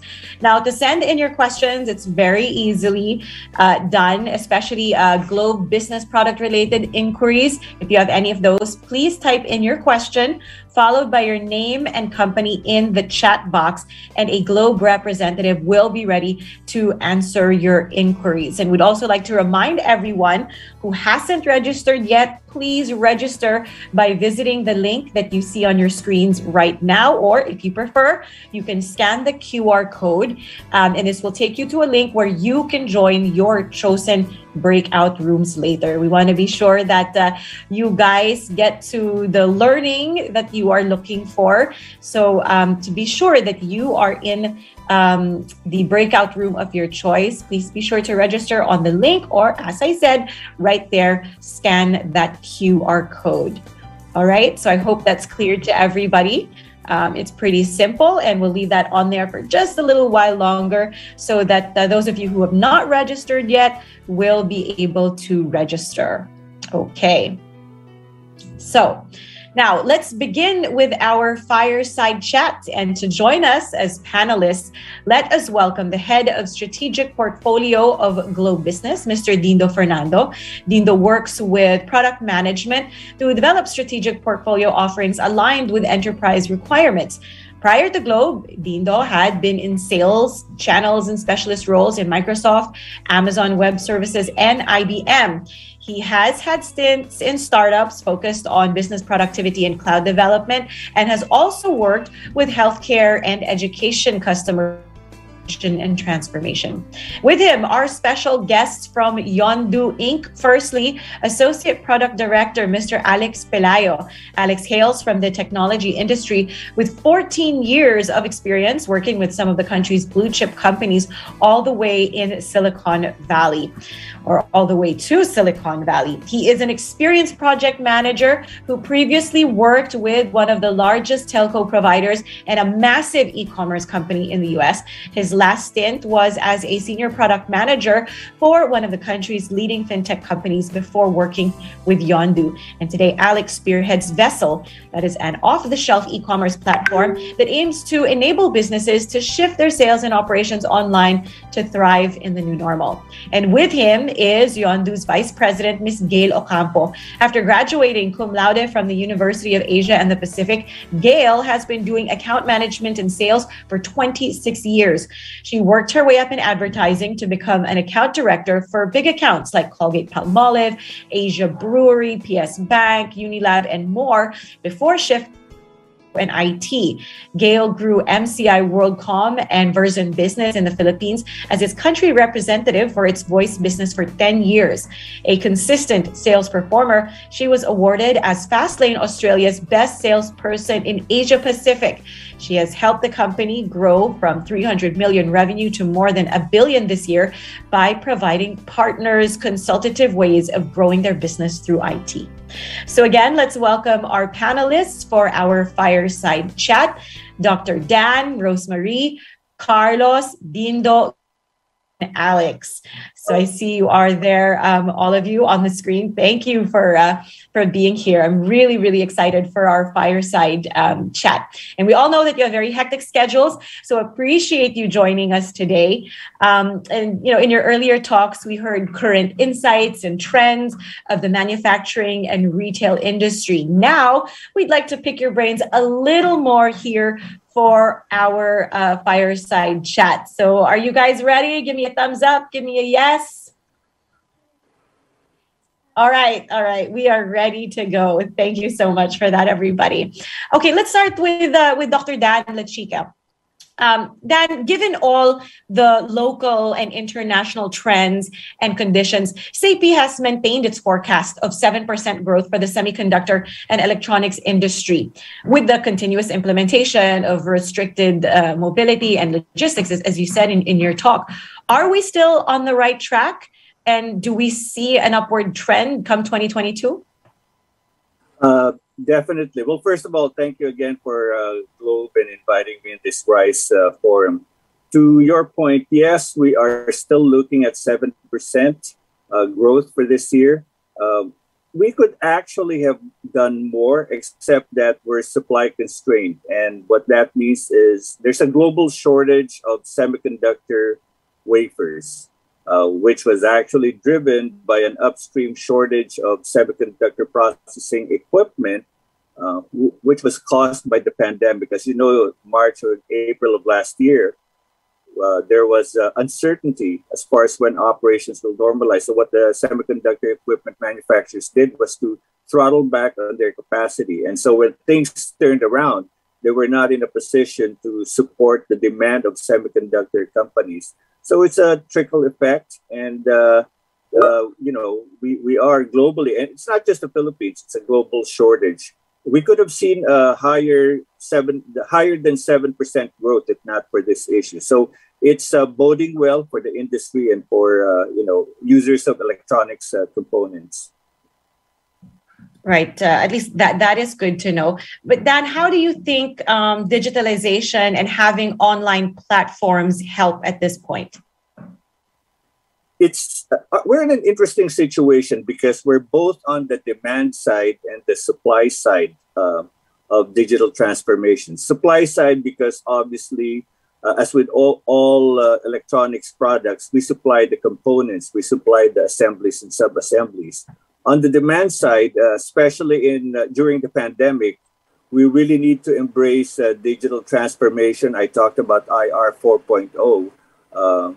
Everything around us, the environment around us necessitates that. So we definitely support digital transformation. One of our initiatives, as I mentioned earlier, is to baseline the industry and to see where everyone's at least among our members. And so what we'll do afterwards, working with DTI and DOST, is to share our learnings with other industries in the Philippines, be it agriculture or whatever. So it's one of those things where we have to succeed and thrive together in this journey, a digital transformation journey. Right. If people are feeling personally isolated, certainly we don't want our businesses to feel isolated. So to have that spirit of collaboration and helping one another is wonderful. Thank you for that, Dan. You're welcome. Now, the dramatic rise in the adoption of e-commerce and omnichannel services, which has been evident, sees no sign of abating. The latest data suggests that there will be a huge increase of 169% in e-commerce purchases from new or low-frequency users, even post-outbreak. So these trends are going to continue. They're here to stay. I think that's what Carlos was saying. And the vast majority of consumers who have increased their digital use and omnichannel services, such as home delivery, curbside pickup, or shipping via social media platforms, they expect to sustain these activities into the future. So, Rosemary, I'd like to ask you this question. E-commerce is growing and it's going to continue to grow in the coming years. As this happens, we all know that it's going to hit brick and mortar stores the hardest. So bearing this in mind, Rosemary, do you think enterprises should entirely give up brick and mortar models, invest in optimizing their digital platforms? How do you strike a balance? Okay. Well, despite the exponential growth and, of course, the predominance of e-commerce and online shopping nowadays, businesses should not entirely give up on brick and mortar store model because the physical store will become the physical store would definitely support, online with both online and the physical store interacting. The infrastructures interacting. It will definitely provide, efficiency in operations and, of course, the experience. No, so physical store will not become irrelevant now or even in the near future. we just have to reinvent. No, I'm speaking of us because, majority of the retailers, we started, with physical stores, and even Wilcon, even during the pandemic, you will note that we still continue to expand. We still continue to open stores. No, last year we opened 6 stores, and half of this year we opened another 6 stores. No, so physical store just need to reinvent themselves. No, we just need to reinvent. No, there's a study by Bain and Company wherein it says that retailers now should reinvent their stores and rediscover its new roles as it adapts to the new normal. It is no longer labeling physical, offline, online as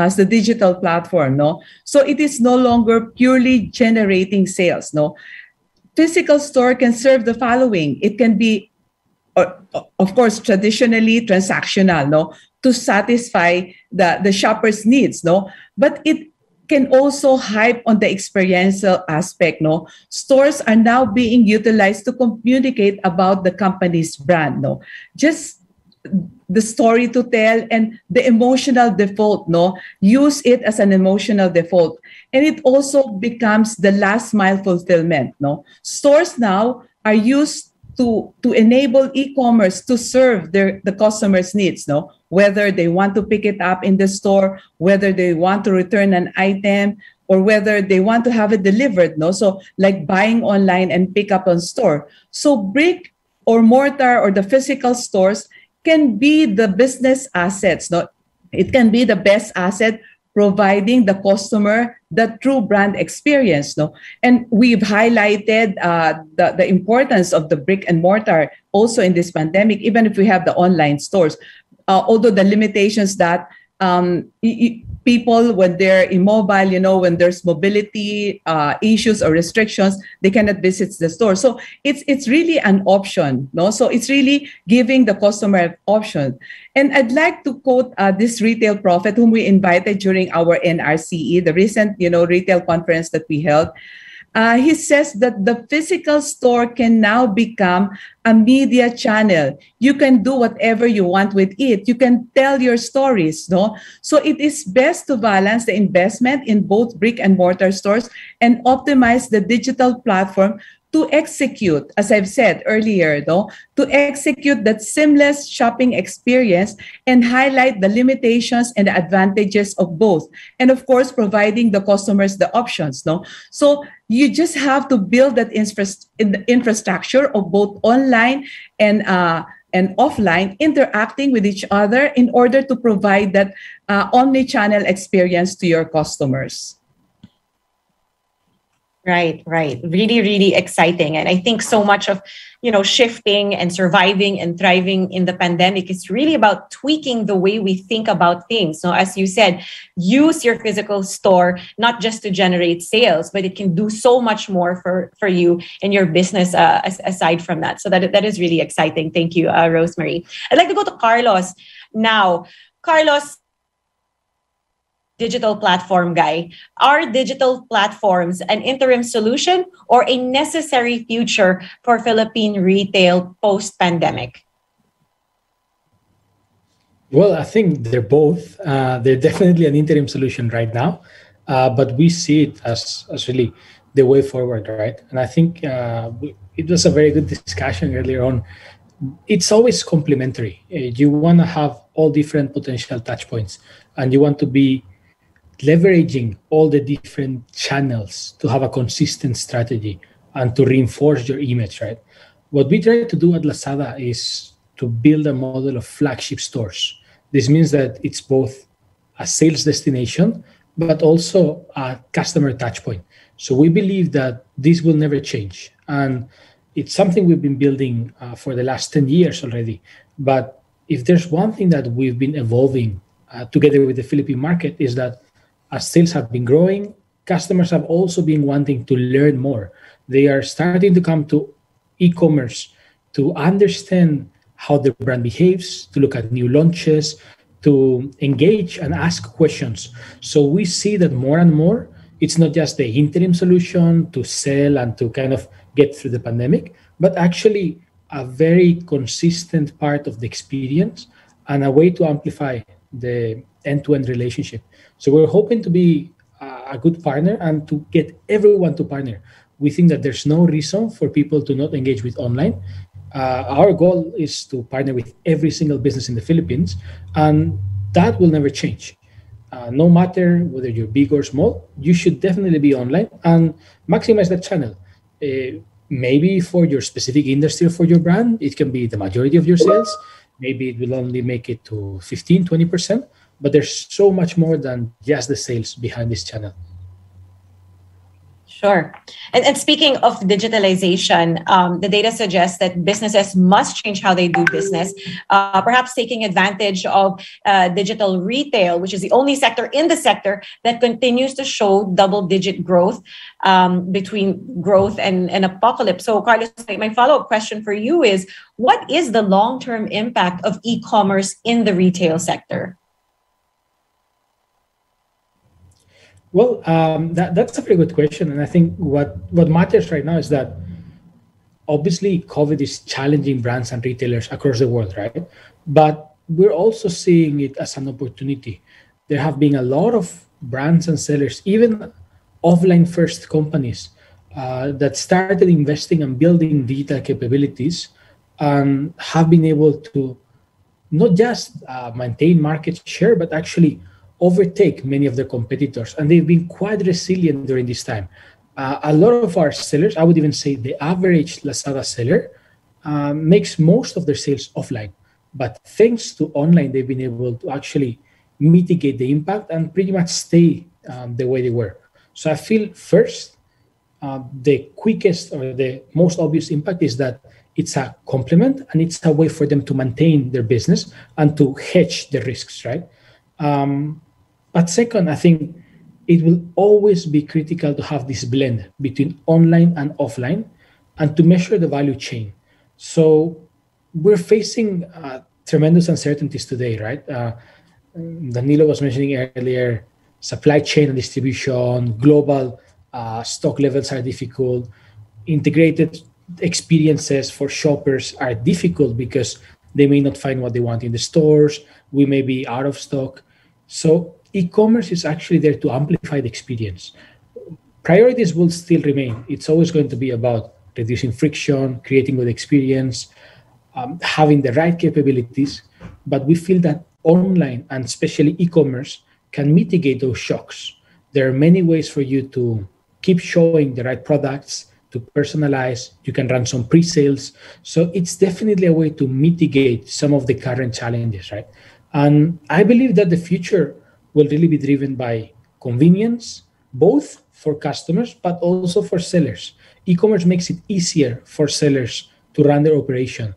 It helps them overcoming some of these challenges and also having a very strong customer-friendly experience with lower investment at times and definitely with much lower risk, right? Yeah, that's right. And I know at Lazada, you guys really, really do put a lot of emphasis on that customer experience. And that's true for anyone, whether they're online or offline. I'd like to go to Dindo. Dindo, digitization offers companies an opportunity to rebuild their market positions and reimagine their business systems and create innovative offerings for customers. Not surprisingly, most executives consider digitization to be one of their top priorities, but few companies are close to actually capturing its full potential. Now, how can Globe enable enterprises to scale their digital initiatives and reach their goals? Thanks, Ria. I'm going to start, I guess, sort of quoting Ms. Rose here with your permission, Ms. Rose, right? So she mentioned technology and connectivity is actually an integral part of retail, right? In fact, I would argue even pre-pandemic, connectivity had been sort of part of the journey. Pandemic has certainly elevated that as a ticket to entry. The challenge to Globe is how do we evolve from connectivity across the stack, right? So Globe has really invested not only in connectivity across security, across cloud technologies and business applications, right? My personal role in Globe really is around the integration of these technologies, or the stack, as we call it. So elevating connectivity into software defined, and then how do we actually sort of optimize that connectivity into cybersecurity, into cloud technologies, into business applications, and then vice versa, right? So as we offer these business applications that are integral towards digital transformation at scale, we need to actually also consider the underlying connectivity technology, right? The other aspect area is around sharing of best practices, right? So I believe Sir Dan, Sir Carlos also mentioned that it's about partnership, right? So Sir Dan mentioned around, let's say, sharing of best practices, around their industry. So we'd like to think that we've started those crucial conversations with our customers around partnering with them, right? How do we tailor our stack, connectivity, cybersecurity, cloud, and applications towards our global business and customer industry and their specific business, right? We're also proud that most of the technologies that we actually sell in our stack are actually being used by Globe, right? We're one of the biggest cloud adopters here, not only here in the Philippines, but also in the region. Most of the applications we actually deploy to our customers, we use ourselves, right? Finally, and I guess as a prelude towards Gail and Alex later on, the value of our platform would be partners like Alex and Gail. So Yondu is one of our integral partners, providing value on our stack, right? Finally, I guess again, I'm gonna quote Miss Rose here. She mentioned very crucial to her work now. She's got Zoom. She uses WebEx and other technologies. What we'd like to think as Globe in terms of the digital transformation journey is around curation and best practice and best of breed. Ms. Rose mentioned, right, let's say hybrid and providing options. We'd like to think about curating, let's say, these technologies and right sizing and optimizing for an end customer for that particular industry and for a individual Globe business customer, right? It's about mining the data, providing the data, sharing best practice, and eventually also providing the right services as our customers go through the digital maturity stack, right? All right, thanks for that, Dindo. Now, a question for Gail. Gail, good morning. Still on the topic of digitization. As we all know, the fourth industrial revolution is currently ongoing. We are right in the thick of it, wherein we're seeing the physical production and work operations mix with smart digital technology, machine learning, and big data to create a more holistic and better connected ecosystem for companies that focus on manufacturing and supply chain management. So my question is, how will the convergence of IoT and 5G help manufacturers realize their vision of Industry 4.0? And how does this help the workforce as well? Hey, Ria. Let me answer that by defining and elaborating on the three key terms that was mentioned in the question. And these are Industry 4.0, IoT, and 5G. Let me start off with the fourth industrial revolution. As you see, manufacturers like yourselves have been trying to find ways in how to increase your productivity and address the challenges such as high manpower cost, work efficiency, and customer dissatisfaction. In the first industry revolution, it was water and steam that they used. And then on the second revolution, it was electricity in the 1800s. And the third revolution was the time that computers were introduced. We are now in the fourth industrial revolution, the era of smart machines, the era of security, the era of business intelligence, the era of storage and production facilities that autonomously communicate with each other without the use of human intervention. I4, Industry 4.0, marks the shift from legacy systems to connected technologies through the use of IoT, which is the second term. IoT, which is the Internet of Things, is actually Simple. It's just a network of objects and machines embedded with softwares and sensors and technologies for the main purpose of transmitting data. And that is where the 5G comes in, because 5G is really created to virtually connect everyone and everything together through the use of internet. And that includes even machines and devices. That's why connectivity is the bedrock of Industry 4.0, because connectivity really powers IoT in this day and age. 5G is very important because it is 100 times faster than 4G. It has very, very low latency and very high resiliency, on top of the fact that it's wireless and it's machine ready. It helps machine communicate with each other. Industrial networks nowadays really need stable and secure and fast internet connection in order to capture and process data in real time to help manufacturers like yourselves make decentralized decisions faster. With the help of 5G, IoT devices such as robotics, smart machines, and sensors are able to perform better. And when they perform better, then you can expect more optimized equipment and more improved processes. All right. Again, that's something very exciting. I feel like we're moving into the age of the Jetsons already, right? It's not a cartoon. It's like slowly becoming our reality. And speaking of making that a reality, Alex, I have a question for you. Maybe you can ground it for us. Like, what is this going to look like, and what products and can help businesses rise? Hi, thank you for the good question. Excellent question, actually. So two things I think that businesses can focus on is first, what the customer sees. And secondly, it's what's happening behind the scenes. So more now than ever, because we've been stuck at home for 19, 20 months, we're doing everything digitally. We're consuming everything digitally.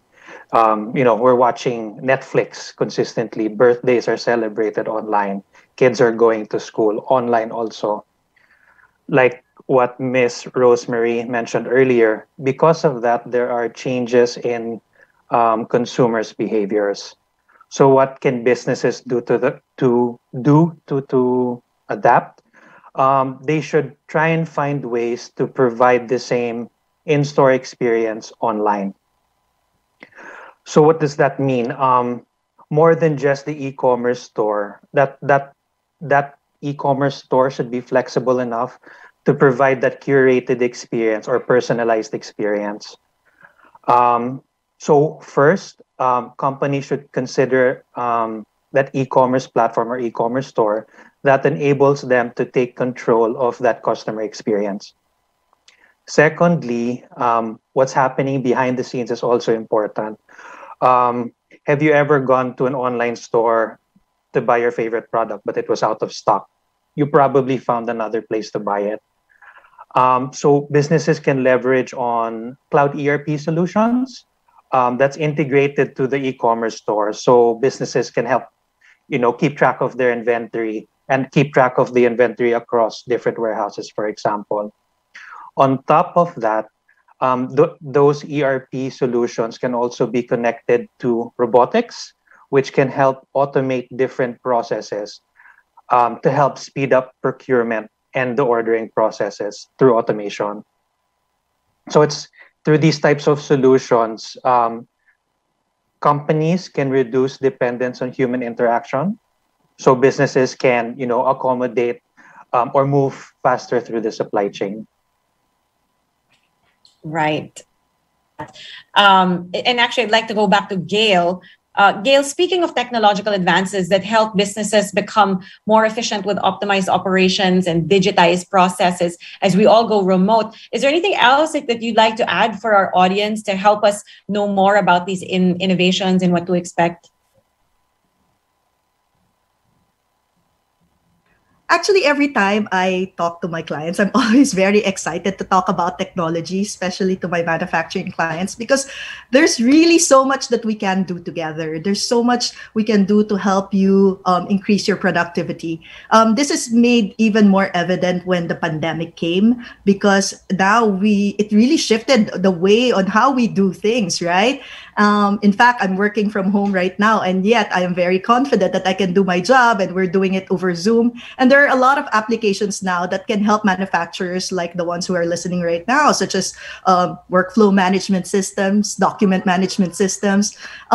There's even a way for you to monitor your warehouse even at home because of the warehouse applications and logistics applications. And then a lot was mentioned also on e-commerce platforms. So there's really so much that we can do. The only problem is every time I talk to a lot of the clients is that they are very hesitant because of the cost. They would always say, oh, it's probably expensive to transform, or it's probably very difficult to adopt or to maintain. It's not as difficult as it sounds. All you need to do is to really just find the right partner who can help you in that digital journey. That's really the most important thing.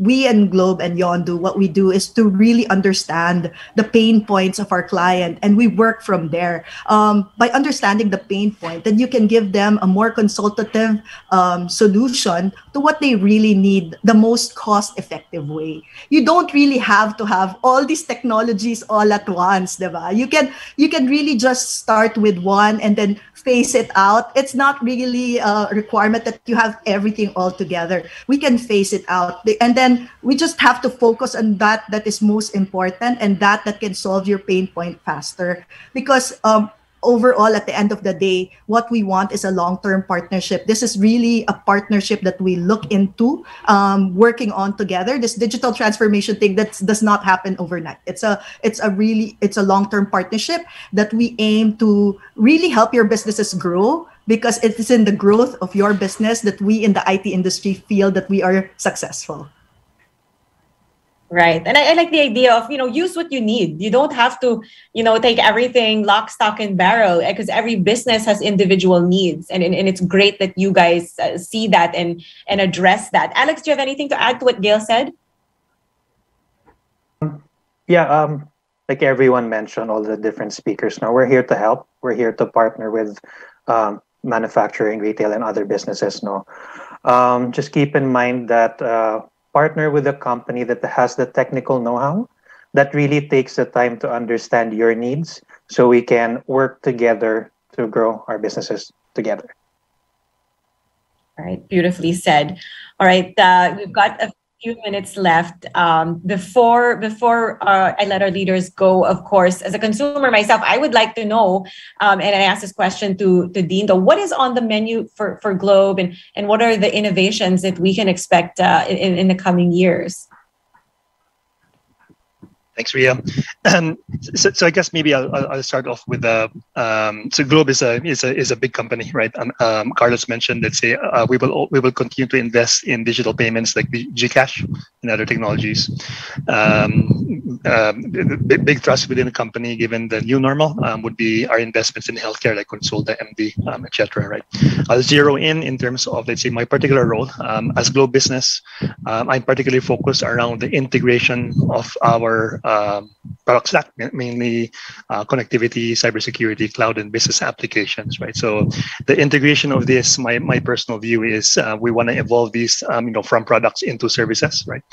These services can be delivered by our partners like Yondu, in terms of translating this product stack into something more meaningful from a business value perspective to the likes of Sir Dan and Miss Rose and Sir Carlos, right? Finally, it's around I guess, speaking of services, it's around making this real, right? So new normal, my personal focus would be around productivity. Gail mentioned being at home and being productive, right? Yes, the tools are there, right? But as Globe, like my personal focus is how do we support our customers in this new normal? Right? So obviously we as a company would have to evolve how we support you, how we listen. We have to evolve this into education. So I think what is consistent across Carlos and Rose and Dan's talk is it's about skills build up, best practice sharing, education, right? So as a company, we'd want to be built to actually do that as well. But I think it's two-way, right? So not only do we educate, given these new technologies, we need to educate how do you actually optimize and take advantage, right? But it's actually two-way, wherein we like to also learn from our customers. Partnering had been mentioned a lot. We like to partner with you. How can we actually optimize this technology, this stack towards your business and make you, more productive with this new normal? And I guess we emerged from this pandemic actually a better company, right? Right. And I have a question from one of our audience members related to that, no, Dindo. Marvin is asking, how can Globe improve the connectivity stability for those in remote areas if we embrace digital technology and enter the manufacturing industry? That's to me, Ria. Okay, so I mentioned software defined a while ago, right? So one is so I mentioned data right a while ago. Right?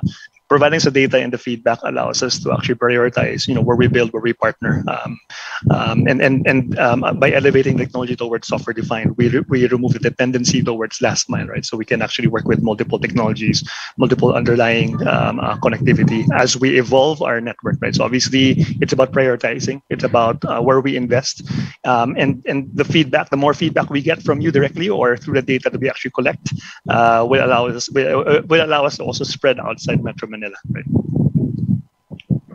All right. Thank you for that, Dino. And thank you, everybody, so much for sharing all of your thoughts with us. As we want to answer everybody's questions, that is all the time we have left for our fireside chat. So thank you again so much to our panelists, Dan, Rosemary, Carlos, Dindo, Gail, and Alex for joining us this morning. I certainly learned a lot from all of you. And, we're in the midst of a pandemic, but all of you have brought such a hopeful tone to this and made us realize there really is a lot to look forward to. And I'd also like to thank our attendees for your active participation. We hope that you were all inspired by our leaders and were able to acquire learnings that you can apply. So right now, we would appreciate your time and effort. If you have comments, suggestions, or you simply enjoyed this event, please answer our feedback form by visiting the link or scanning the QR code that you see on the screen. There it is right there. We really love our audience. And of course, the feedback is so valuable because it really shows us where we can improve, what we can do better. And it improves Globe's relationships with its viewers and also gives us the opportunity to make future events even better. So once again, you can click on the link or scan the QR code. We would really appreciate hearing from all of you. All right. So we'll keep that on just a little while longer, make sure that everybody is able to access the feedback form. We look forward to hearing from you. So, ladies and gentlemen, this ends the plenary session. But as we know, learning doesn't stop here.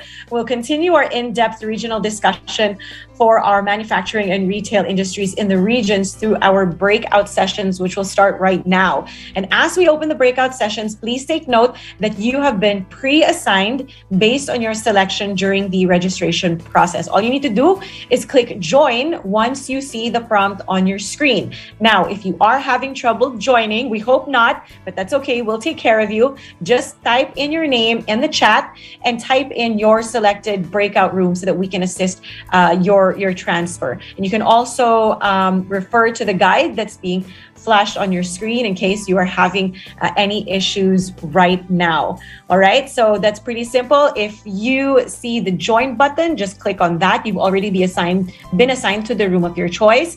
If you're having trouble with that, you can go to the chat box. We'll get somebody to help you to make sure that you get to the room of your choice. And there's also a little instruction there on the screen if you want to try to work that out yourself. But as I said, we are all on standby here, making sure everybody gets the most of today's event. All right. So I think that everybody is okay, and I'm sure you are all set to learn more. Once again, I'm Ria Tanwat Cotillo. Thank you all so much. It has been an honor to host this event. Let us all rise in forging new paths to better businesses in manufacturing and retail with Globe Business.